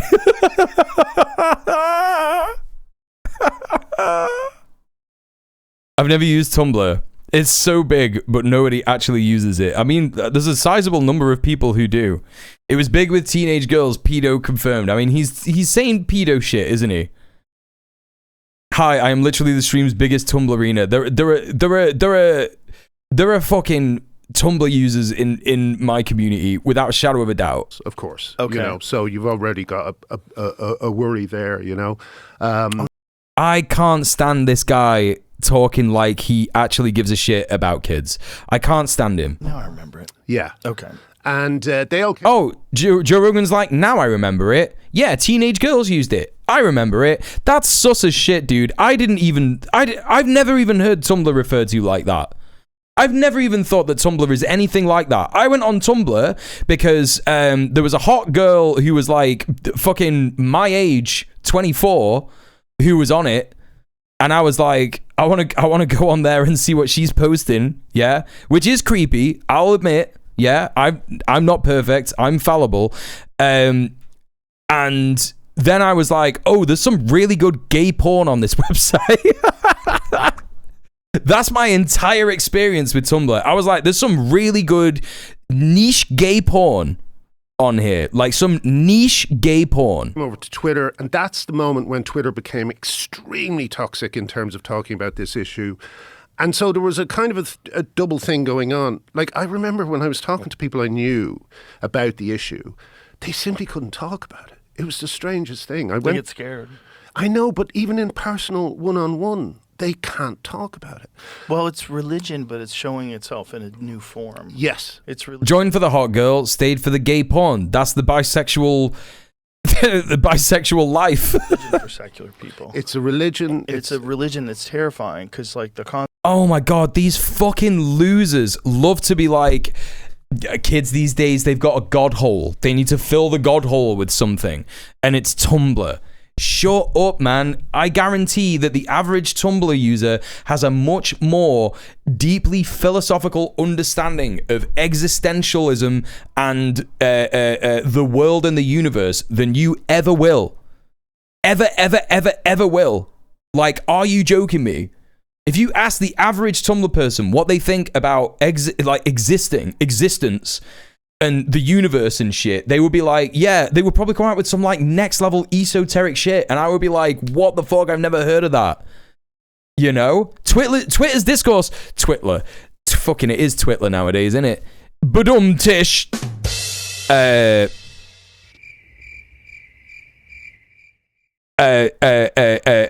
You know, Twitter discourse for years has been 5 years behind Tumblr's discourse. Yeah, literally. He's half right in that some of the most annoying people from Tumblr went to Twitter. Yeah, half right. That's the only thing that these fucking losers know about this, other than they know that teenage girls were using it, and that's crazy, because like I said, when I heard of Tumblr, I had no idea that was like the known thing about it. And I would not be interested in the slightest if that was the whole thing about it. That would not attract me to the site. The thing that attracted me to the site was a hot girl that I knew who was my age. Consequences of not obeying, or you get off, and then gay porn, and you get attacked, and you get deplatformed and debanked, and de this and de that. Oh yeah, man, he's deplatformed. He's so deplatformed. He gets to go on all the fucking right-wing shows like you. He does the circuit all over the place. People give him money all the time. And labeled a bigot. I had a West End musical ready to go based on Father Ted. It was like, you can't really ever guarantee a hit in terms of musicals, but it was the closest thing to a guaranteed hit you could get. No! What do you mean?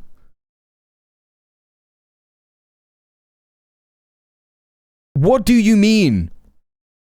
A Father Ted musical sounds like the worst thing I've ever fucking heard of in my entire life. Why would you do that? Why would you not just want to live on the royalties of Father Ted? Just do like a re-release or some shit, dude. I don't know, man. A Father Ted musical. And I'm someone who loved Father Ted growing up. Even if Graham Linehan was never transphobic in his entire life, I would never go and watch a Father Ted musical. In my life. Everyone that's ever worked with him says he's lazy as fuck and just takes credit while contributing fuck all to anything. Right, exactly. That's the whole thing. The Father Ted thing as well. Arthur Matthews did a lot of work on Father Ted. Graham Linehan, questionably so. If Andrew Lloyd Webber couldn't make a good musical out of Cinderella, Glinner could not make a good musical out of Father Ted. Exactly. It's just so dumb. It's so dumb. The porn ban was a Faustian bargain for Tumblr in that all the sex workers left, which suck, but most of the annoying people left, which makes the site way more usable. Yeah, I heard about that, yeah. It was my pension. I'd worked on it for about 3 or 4 years. They cancelled it. We had it up on a feet. We had it up. I mean, look, man, like, he's talking about a pension which should be a state-funded thing. But capitalists are so brainwormed, and particularly transphobes, that they're like, oh, my capitalist endeavor is my pension. It's like, I'm sorry that this system has made you like this, dude, but guess what? It's not the fault of trans people. You should just have a pension. Like everyone should have a pension. Even Graham Linehan, I'm saying it. Like I think everybody should have a fucking pension. Everyone should be able to like live and exist in this society when they get old and not have to worry about working, right? That's my take. That is my take. I like overwhelmingly think that everybody deserves a pension. I think that Graham Linehan should have his pension given to him while he's in a re-education camp, but he should have a pension nonetheless. I think everybody should. Crazy, man. He's like, that was my pension. Bro, your problem there is with capitalism, not being so-called cancelled by fucking people who know that you're a transphobe. It's feet. We had songs written, we'd even performed it. Yeah, my pension that would have exploited the shit out of performers and other people's intellectual property, right? Your pension, their wages. His pension, their fucking wages. In front of audiences a couple of times just to generate excitement and interest. It was ready to go. So how did so many people go along with it where you can't... how is it that you can make this reasonable argument on this podcast about why you think this is the case? And yeah, it's really reasonable, isn't it? It's really reasonable. Anything can be reasonable if you just lie. I could just be like, you know what, like, it's really, really important for me to talk about the plight of grass. Like, grass is having such a bad time right now, and that's why black people should be murdered, yeah? Like, if I just make stuff up about grass and like how it relates to black people, and you know, like, come on, man. Like, what are you talking about? Like, what the fuck do you mean? Like, I just lie. Like, yeah, you know, women are struggling so much right now, and it's because lie. Anything can be true if you just make it up. What you think is going on, and this is why you stood up against it. Grass stocks are down, therefore genocide, right? There be some sort of a logical debate about this. Like, how is this one issue? No, you're right. That was a bad example. Lawns are racist. You are right. Insanely. Lawns are colonialist racism. That is actually true. Like, where people don't even try to touch it. There's a few reasons for that. One of the main reasons is that I can't believe that he was on this show for 3 hours. What did they talk about, man? What on earth did they talk about? I can't, like, this has to be everything. Also, this is like the laziest shit from this JRE Clips channel, by the way. They just took a 15-minute segment of him talking about this stuff. The language of this movement is so deliberately obscure. Like, they did a poll recently. They found out that when people were talking about trans women in women's sports, a lot of people, I think the majority of people, I'm not sure what the percentages were, but the majority of people thought they were talking about trans-identified females in women's sports. Oh, boy. Yeah. And in fact, even now, when you say trans women, some people are thinking trans men. You know, and I have to sometimes tell people the way to do it is. That is not the fault of trans people. That is the fault of transphobes, because you call trans women everything other than trans women. You will say all kinds of things. Trans-identified males, men in women's clothing, yada, yada, yada. Insert transphobic trope here. Same with trans men. You will call them anything except for trans men. And that is the fault of transphobes. Like, that is not the fault of trans people. You know what I mean? He's just here like, yeah, everything's so deliberately obscure. No, you are making it obscure. No one else finds it hard to know the difference. I know that a trans man is a assigned female at birth person who has transitioned and is now a man. I know a trans woman is a assigned male at birth person who has now transitioned into a woman. It's so simple, dude. And a non-binary person is someone who is whatever fucking gender they want to be, right? You know, someone who doesn't feel like they fit into that is just whatever gender they want to be, and you just use the pronouns that they want to be referred to by. It is so easy. It is the easiest shit entirely, and it is a beautiful thing that makes our world a beautiful, wonderful, and diverse place, and I love it. You know, it's crazy, dude. It's fucking crazy.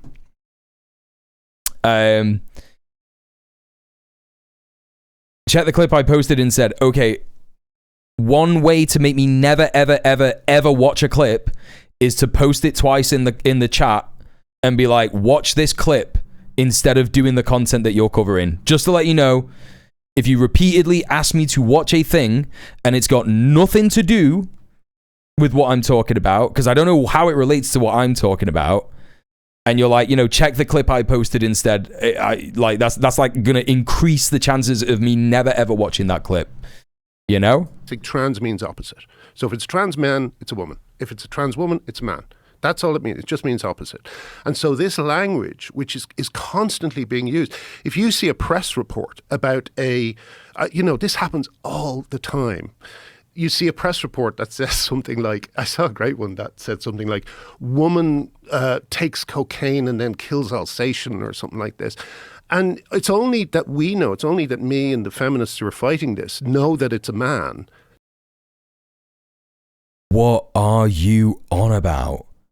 Woman takes cocaine and kills Alsatian, and me and the feminists know it's a man. What do you mean, bro? Tell me it's a man. Every other person reading that newspaper thinks they're talking about a woman. Yes, that's because trans women fulfill all the descriptors. Literally all the descriptors of what is a woman in our society, in what the patriarchy has said women are, right? Well, generally speaking, but it's crazy, right? Like, what is he on about? I fucking hate this shit, honestly. I hate this shit so much. It's not that people are confused. It's that people see a person who looks like a woman and they go, yeah, it's a woman. Or a person who is like, I'm a woman, I'm transitioning into being a woman, and they're respectful. And they go, okay, well, we should refer to this person as a woman to be respectful. 1980s version 2. Yeah. Section 28 version 2. I had biology in middle school, rural 80s. Since I know words, but in hindsight, I expect the teacher was intersex because of some lessons. It happens all the time. It's happened here. Yeah. It's happened here when a trans person has done something. They call it a she, but it's a man. Well, yeah, I was about to say, John, yeah, the patriarchy normally says women are non-people who make babies, which is why I pulled back on that. Right? It's not necessarily what the patriarchy said. You know, trans women fulfill the descriptor of what is seen generally across the board in our society as women. Same with trans men. Trans men fulfill the descriptor of what is seen, is seen as men in our society, right? That's why it is. Yeah. It's not like, oh my God, there's some secret lie that's happening. He means, here's a bullshit story I cribbed from a Daily Mail shitpost. Right, exactly. I can vouch for trans women. I know her from other chats. We call the CEO of trans women. That's the joke she was posting in the clip. Yeah. I don't think that trans women is like a random chatter who doesn't like my stream or anything like that. But like, you know, I'm just being honest. Like, you know, trans women, like, I think you're a great chatter and all that stuff. But if you're gonna just like put, you know, like you've done it before where you've like put a clip or like a thing in the chat that's just like not relevant, and I've got ADHD and I find it pretty hard to like stay on topic sometimes, and you know, I when other people try and get me to go off, and you're probably not doing it on purpose, but like when other people take me off topic, that stresses me out, and it's like I find it hard to just like go in between. Do you know what I mean? Because it's like I'm doing the stream for everybody. I'm doing the stream for like everyone in the chat. Yeah. It's very strange. It's the press. And also people who aren't in the chat. I'm also doing the stream for people who are, you know. No, absolutely. Like I understand that, like, you know, that she means well and she's just trying to provide funny content for the stream, but like, yeah. You know, like, I have a show to do, right? Really, when you say, why isn't it possible to be talked about? It's because the press are helping confuse people. You know, the press are actually aiding. Like, if you get a pedophile and you report him to be a woman, when he's actually a man, then it's even harder to step back and go, we shouldn't have done that. Because What? What do you mean? What are you fucking talking about? You've actually already committed a terrible sin against journalism. Right. You know, you're not telling the truth. You're not being accurate. Yeah. And it's just so strange that this is so... It's a terrible sin against journalism to be like, this is fucking insane. Insane. People to give up their journalistic integrity. Yeah, it's extraordinary. But some of them don't even have any in the first place. A lot of, like, one of the things that happened when I was started talking about this is I started noticing, like, there was a magazine in England called Total Film, and that was calling me a bigot. And all these different, and my old magazines that I worked for were calling me a bigot. He's doing the thing again. He's doing the Father Ted thing again. Bigot. And then you see photographs of the guys, and it's always, you know, they've always got black fingernail polish, and they think they're a new kind of human, you know? Well, fuck Joe Rogan, fuck Graham Linehan, and fuck Posey Parker. We're not watching that. We've already fucking dealt with enough fucking transphobic brain rot. Let's get some good news, and also there's only 45 minutes left of the stream. So chat, just don't forget, just don't forget that I do a lot of work to bring you a stream, a good, entertaining, and informative stream. And yes, I do apologize to all my trans audience for putting you through the Graham Linehan thing, but I think that it's important that we highlight how much of a fucking litigious, disgusting, gross piece of shit man he is. He's part of the fascism that is growing in our society, and we have to be aware of what their talking points are, what they're saying, and how we can fight against it, right? You know what I mean?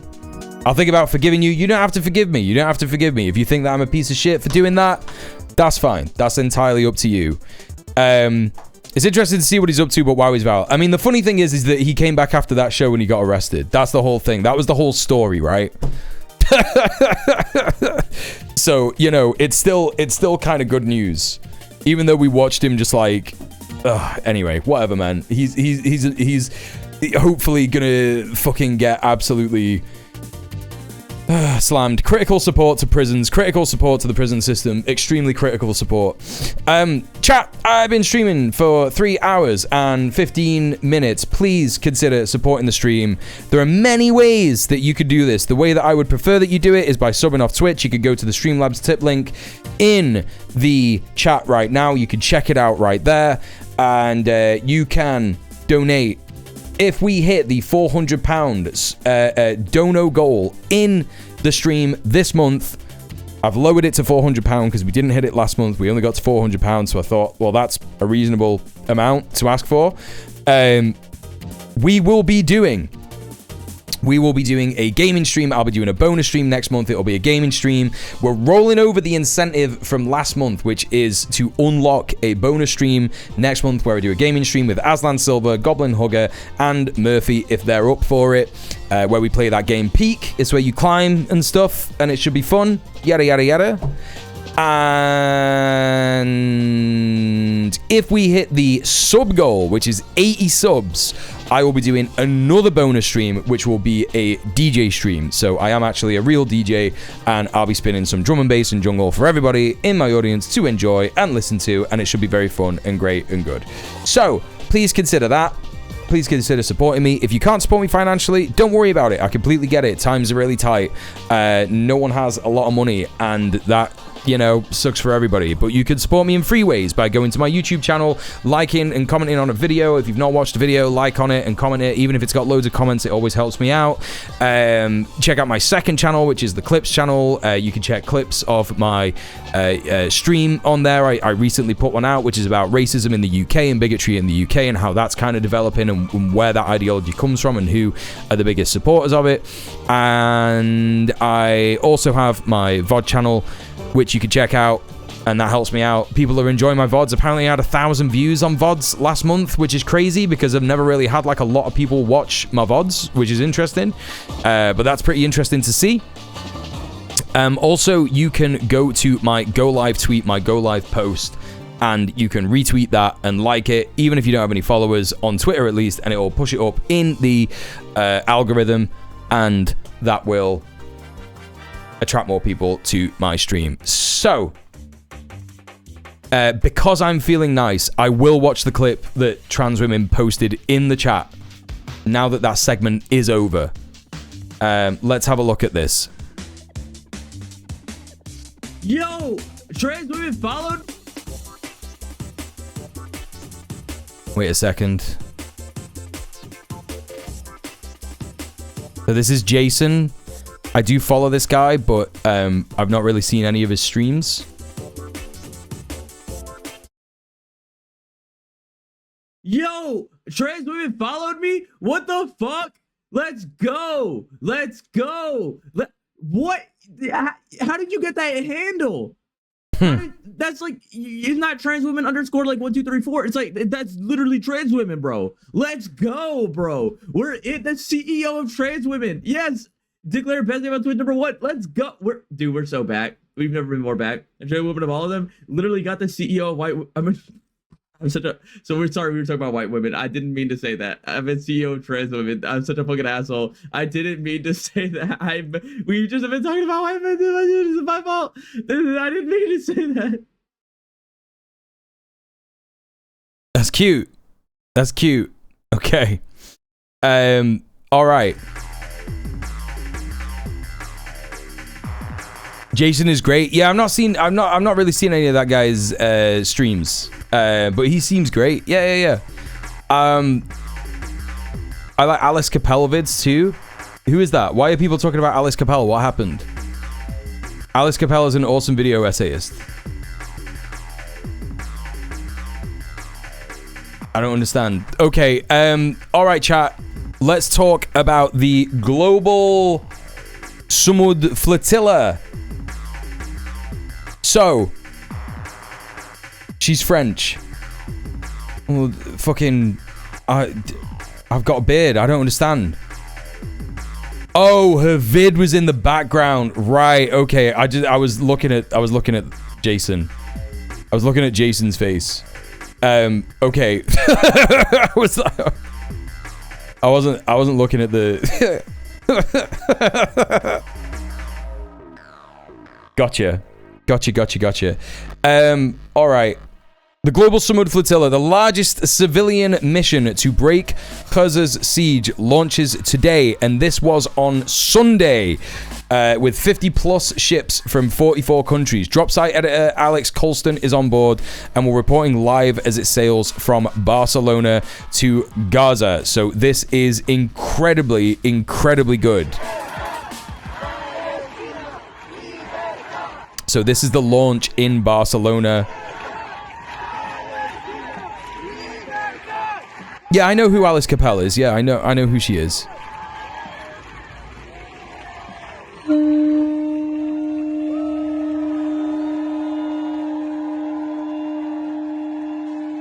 So previous flotillas that we have reported on the stream have just been single boats. But this is 50 plus ships from 44 countries. This is a veritable armada of different ships. Before the launch today, drop site filmed scenes at the port in Barcelona as about 30 boats of the global Sumud Flotilla prepared to sail towards Gaza. The launch included a press conference with the flotilla's steering committee joined by public figures sailing abroad. Let's watch this. 31st. Dozens of vessels from Tunisia and other Mediterranean ports are scheduled to meet up with the global convoy mid-voyage in September.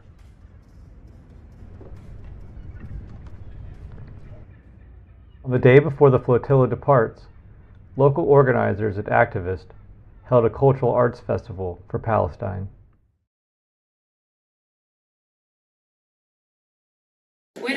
Israel looks like tossers for being scared of these boats. It is not that they are scared of them. It is that they want to punish them. Right? That is the intended intention. Intended intention, kind of redundant. That is the intention.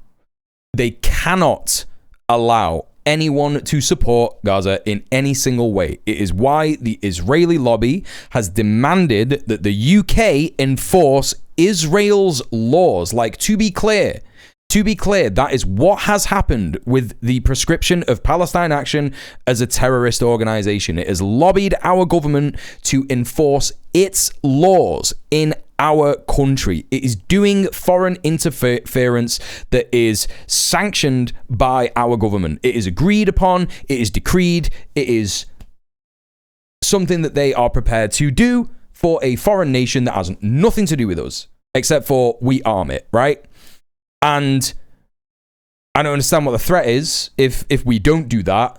The threat is that Keir Starmer and Yvette Cooper don't get as much money as they get, which completely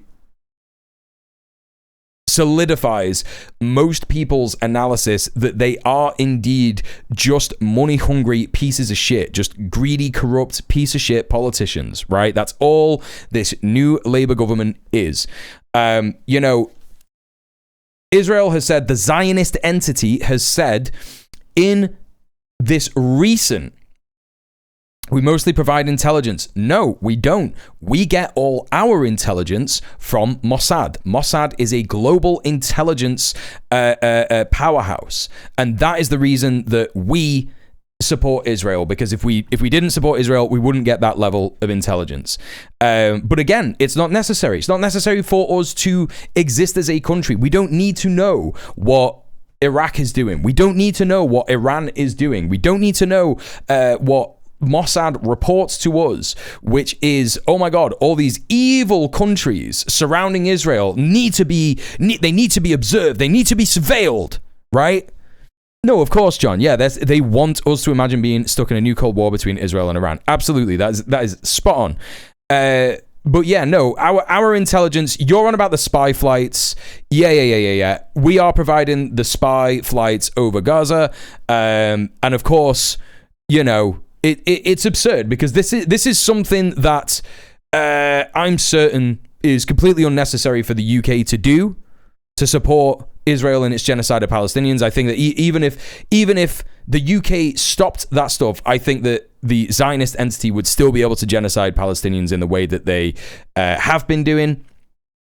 Of course, the lie is to say that they are detecting Hamas activity. They are detecting Qassam brigades and Sarai al-Quds and Popular Front for the Liberation of Palestine resistances, you know, to monitor their activities, but they do not do that. All they do is report on where people are in Gaza. Hosting Israeli arms manufacturers, facilitating their funding. Yeah, that is our position as a genocidal participant in the genocide. Why start from there and not closer to Gaza? My ignorant brain says that that's easy to do. There are a bunch of people who are setting sail from Tunisia. The reason that they're doing that is because some countries will not agree to mark the boat with their standard, right? And that is the importance for potential prosecution of the Zionist entity when it attacks these boats, right? Because it is an act of piracy if the boats are intercepted in international waters that they do not control. So that's the idea. So Barcelona, Spain has agreed to mark a bunch of boats with Spain's demarcation. That's the naval maritime law that the global Sumud Flotilla is trying to use as leverage in their campaign. And Spain has also said that they are looking to prosecute Benjamin Netanyahu and other IOF soldiers for their abduction of a Spanish activist who was on the previous global Sumud Flotilla. Anyway, I'm getting a little lost in the weeds. Let's crack on with this. Y ahora la prueba de sonido va aquí.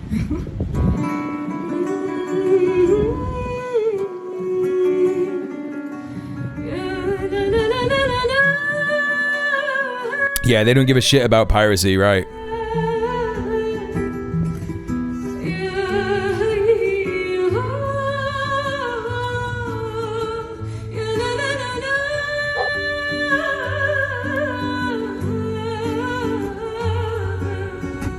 I wonder if I can make this big.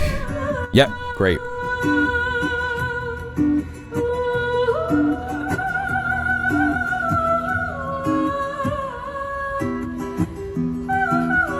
Seshadon Palestine, there's the Irish.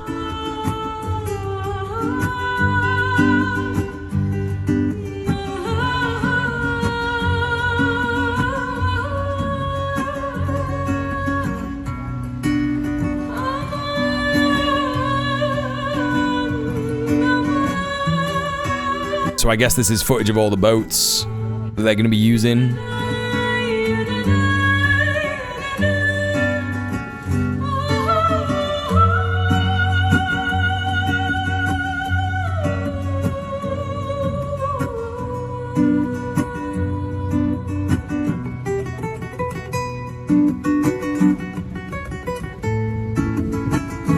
Beautiful bit of video.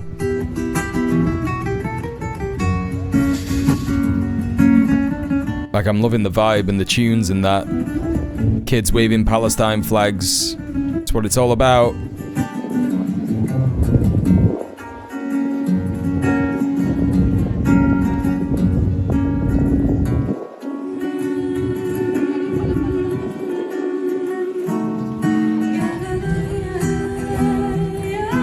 Oh yeah, cops.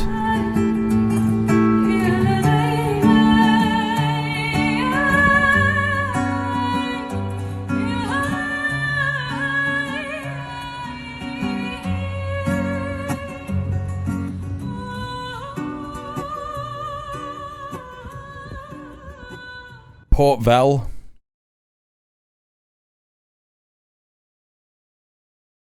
All right. I was thinking that there was going to be some footage of the committee in there, but never mind. All right, let's take a look at this.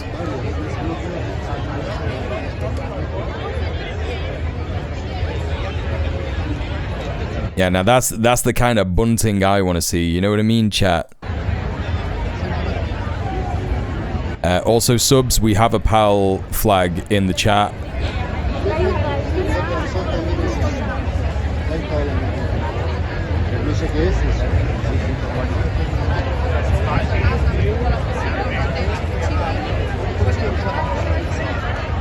Alright, I guess this is just like a bit of footage of the throng of people. Some more music, more music. Alright, let's take a look at this. The journey begins. Voices of Hope and Solidarity setting sail for Gaza.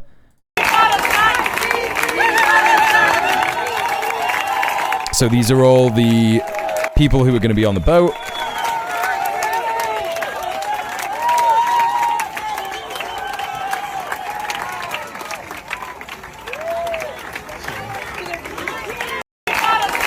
All right. What else we got here? Gaza, no esta sola. Gaza, you're not alone.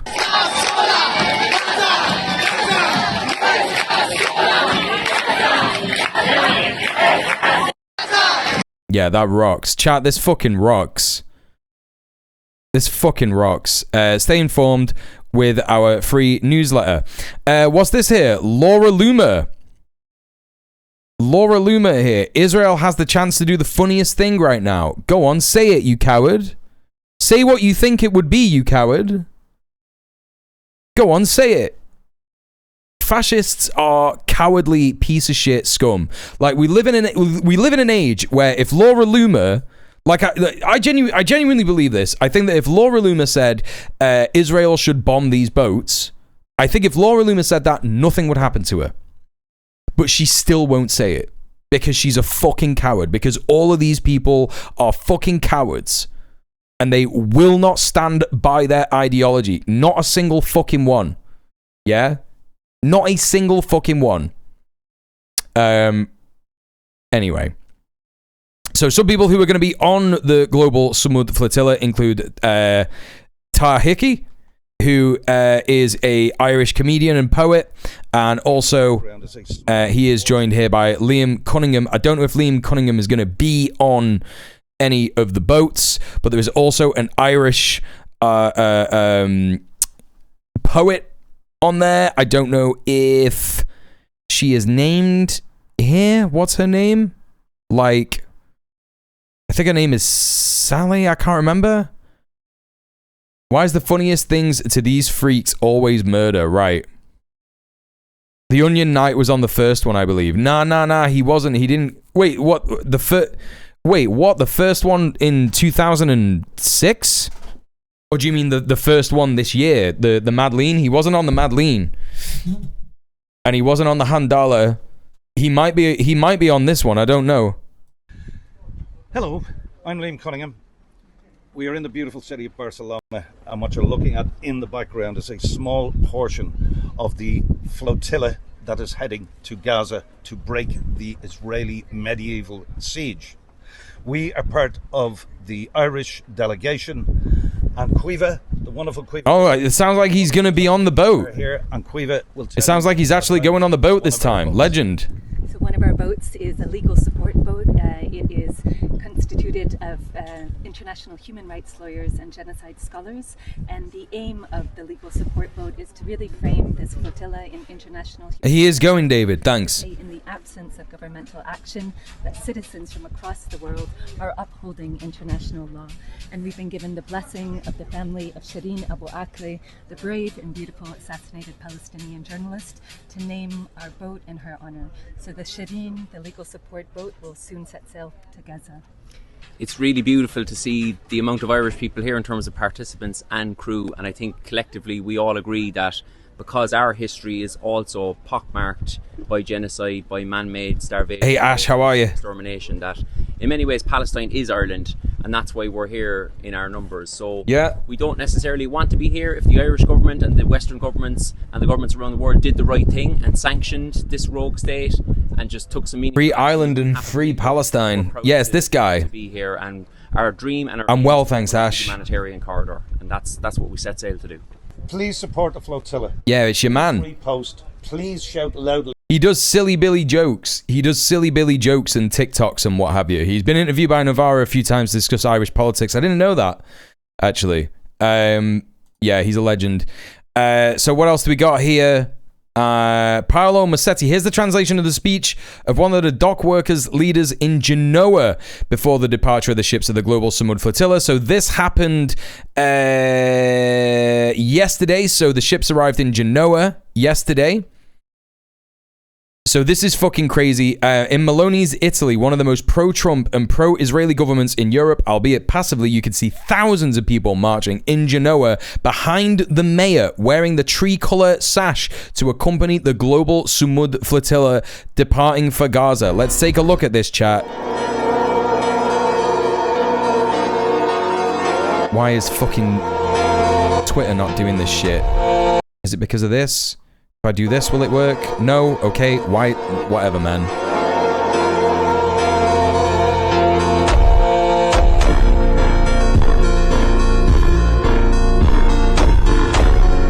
Yeah, it's over. Yeah, I've been saying this for a while, Luna. It's fucking over.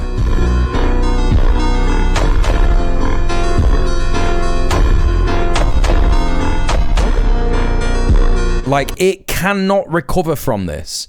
The Zionist entity cannot recover from this. Even if they manage to expel every single Palestinian from Palestine, they will never be able to recover from this. They will never be able to get the same amount of support that they used to. They will never be able to convince people that criticism of Israel is anti-Semitism. People will be laughed out of every institution for claiming such a thing, you know? And it's why we've got to continue to fight. Like, we have to continue to fight. Like I've said, it is the weakest. You know, I think that I've been vindicated in saying this over the past couple of months.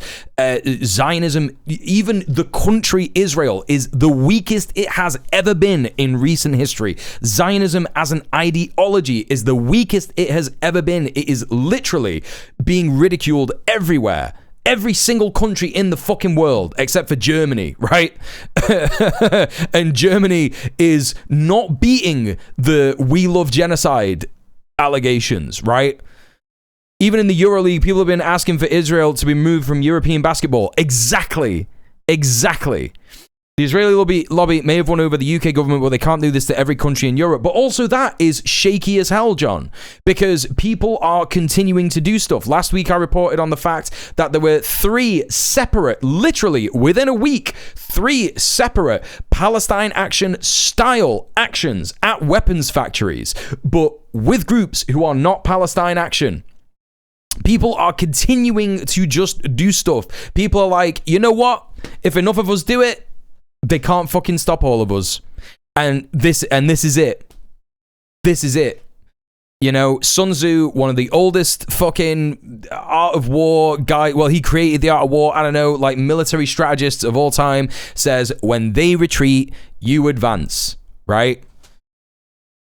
And that's what needs to happen, because they are retreating. They are retreating so fucking hard, literally. They are lashing out, but it's because they're weak. It's because they're weak as shit. It's the death throes of a satellite state that cannot exist without overwhelming support from nations all over the world. And it has completely destroyed all of the goodwill that it had, the consent of the people in the countries that fund it to do so.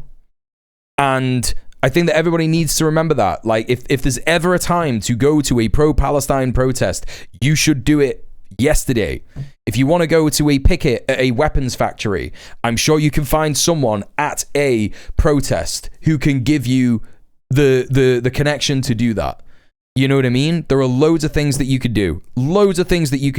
Demand divestment from your local council. Your local council will probably have a pension fund that invests in Israel. Demand divestment. Yeah, it's a simple campaign that you can set up. There's probably already people doing it, and you can just join it and do work and help people, right? There are so many different things that you can do.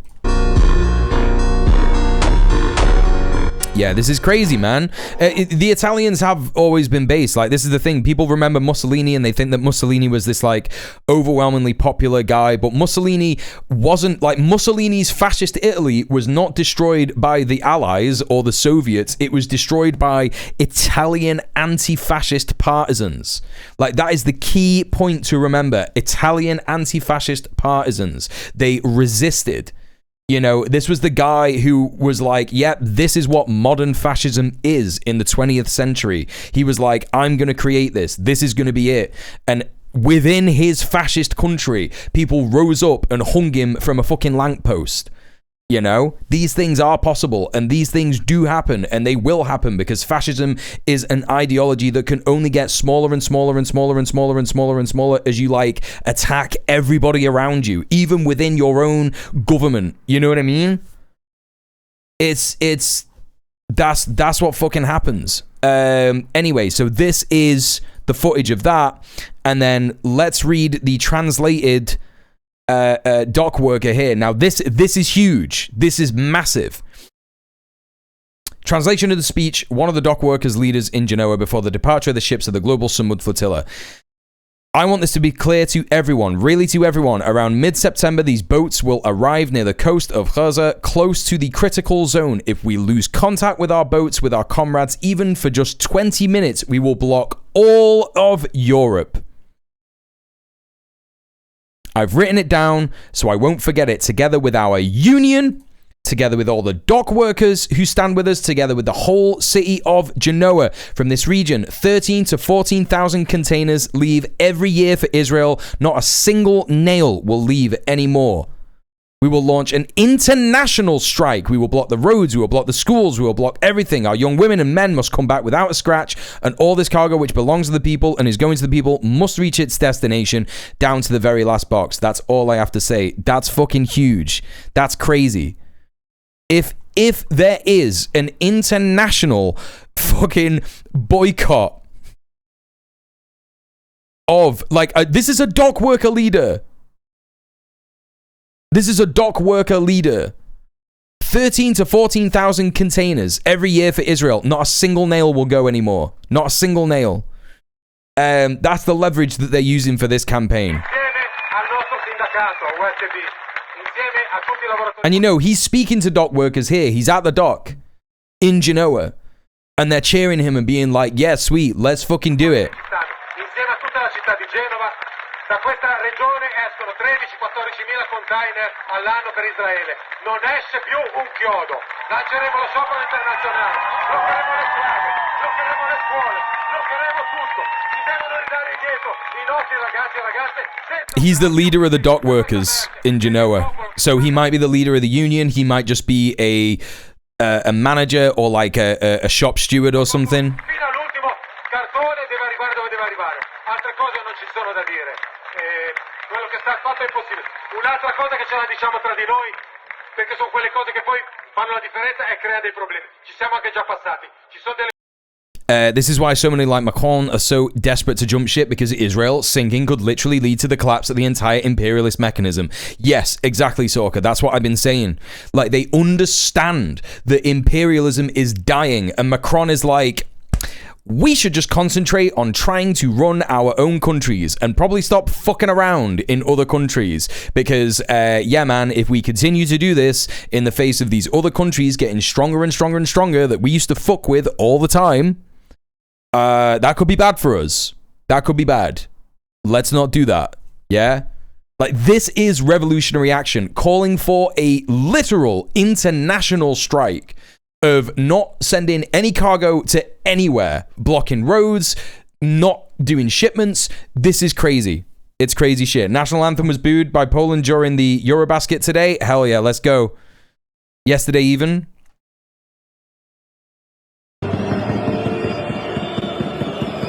Oh yeah, that's great. Yeah, that's great.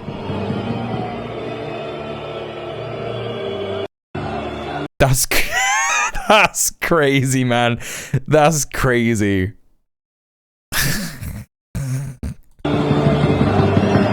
Everyone is making so much noise.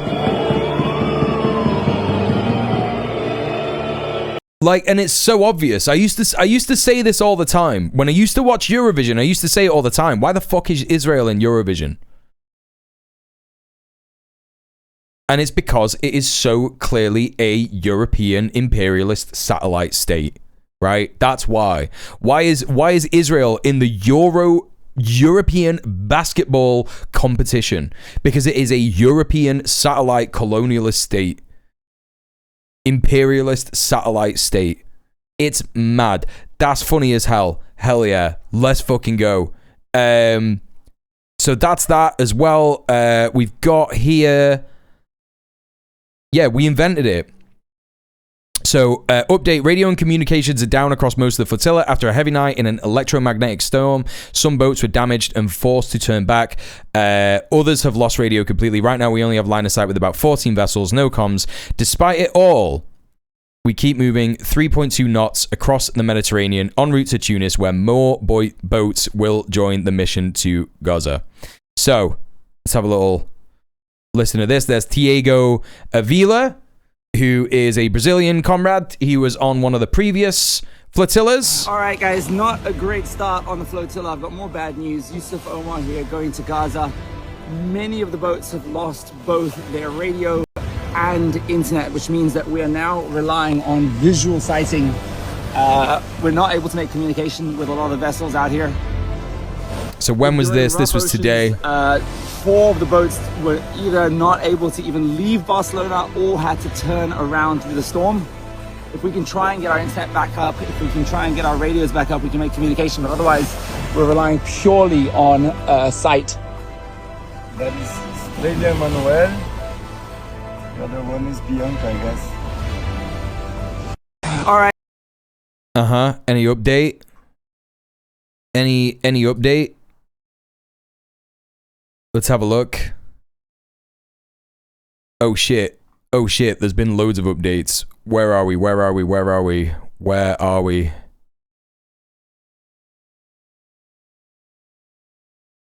8 hours ago. Thousands rallied worldwide. Don't know if there's been an update on this. This weekend, thousands worldwide rallied in support of the global Sumud Flotilla. Yep. What else we got here? Ada Colau, former mayor of Barcelona, had joined the flotilla. Her little one wept as their brave mother boarded the boat. A deeply moving scene of courage and sacrifice. Oh, that's really cute. Some art here from someone. That's really cute. Tomorrow, live from Gaza. Amir speaks to global Sumud Flotilla crew Tahiki. UN Humanitarian Office welcomes Gaza-bound aid flotilla initiative. We welcome any initiative that could bring more desperately needed aid into Gaza, spokesperson for the UN Humanitarian Office says. Pakistani delegation joins the Malaysian flotilla Sumud Nusantara. So, by the way, there is a delegation from Malaysia that is on the way as well, right?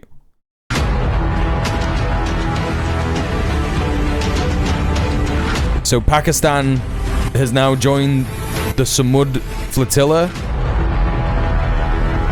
Yeah, let's fucking go. Let's fucking go. Come on, lads. Huge. Absolutely huge shit.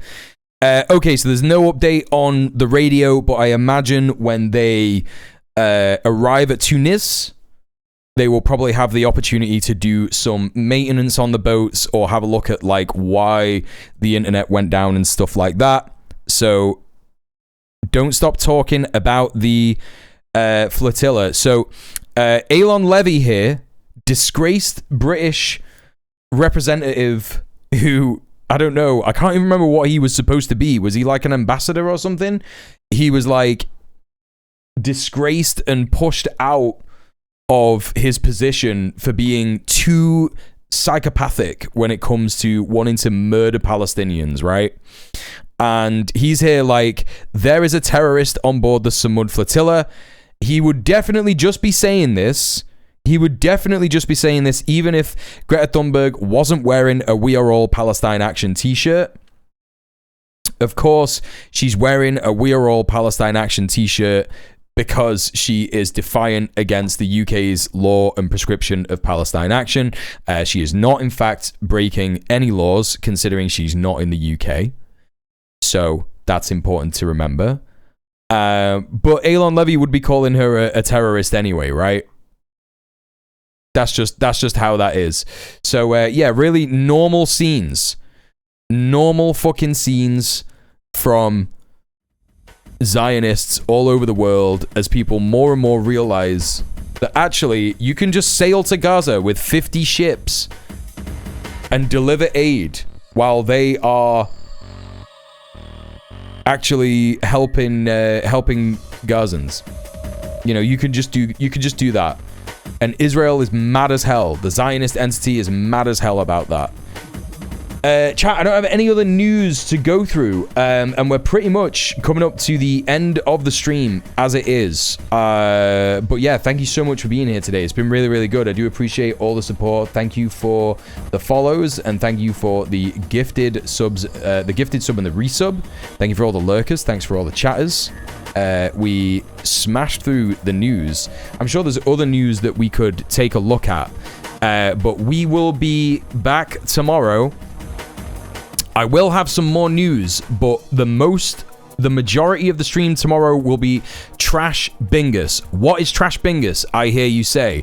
Well, I met this wizard who can explain it to you. It's me, the Trash Wizard, and welcome to Trash Bingus! In this not at all badly planned game, Mule will be playing a definitely not hastily selected bunch of terrible games from itch.io, in which there will be lots of terrible game development. Your job is to listen out for the cues of Mule shouting out the name of squares for you to tick off in your Bingus square. Your Bingus square should look like this, and we will be accepting a horizontal line from left to right or right to left on any of the rows, or conversely, a vertical line from top to bottom on any of the columns. And in the very rare occasion that it is possible to do so, a diagonal Bingus is also accepted and encouraged. When you have achieved the Bingus, make it known in chat by typing out Bingus in big capital letters or in lowercase letters with an exclamation mark. Just do it in a way so that people know that you're not trolling. And if you do troll, you'll be banned forever! And you could be in with a chance of winning a game, a good game, not like this shit he'll be playing. If you want any kind of information as to what each square means, check out the rule book in the commands in the Twitch chat. And happy Bingus!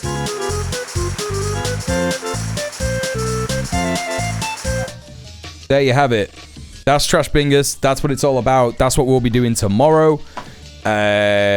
You'll enjoy it. I'll enjoy it. It'll be Silly Billy Bingus times. And that's what we do on the first Wednesday of every month. And yeah. That's been unlocked for every month now. So the first Wednesday of every month, we're literally just going to be doing Trash Bingus. So you can see what that's like for you tomorrow. Right, yeah, so that'll be kicking off at 7 p.m. tomorrow. Chat, don't forget, I've got loads of socials. I've got loads of extra content that you can go and check out. And if you do go and check it out, it supports me and it's very, very good. So please consider doing that. I have been trying to multitask and select a raid target for you while I was doing that, but I didn't do any of that. I just looked at the chat while I was doing the Trash Bingus Trash Bingus introduction. Short question, is Zack Polanski winning good or bad? Very good. It's very good. Very good hopium stuff. Yeah, it was very good. Okay, who is doing politics? I raided Lance last week. Liv? We could raid Liv Agar? She's cool, right? She probably doesn't hate me or something. I'm so scared that everyone fucking hates me. Right, okay, we're gonna raid Liv. Fuck it, I'm doing it. Alright, chat. Thank you so much for being here. I really appreciate you. I'll see you tomorrow for Trash Bingus. If it is not a thing that you want to check out, yeah? If it is not a thing that you want to check out, you don't have to do that. I will be back on Thursday for more politics, more news, whatever news is happening. Of course, if there's any breaking news tomorrow, I will cover it on the stream as well as do Trash Bingus. We will talk about it 1000%. Of course, we will. So yeah, consider that, and I'll see you tomorrow, or I'll see you on Thursday. Whatever you want. It's your choice. See you later. Thanks for everything. Take it easy. Bye bye bye bye bye bye.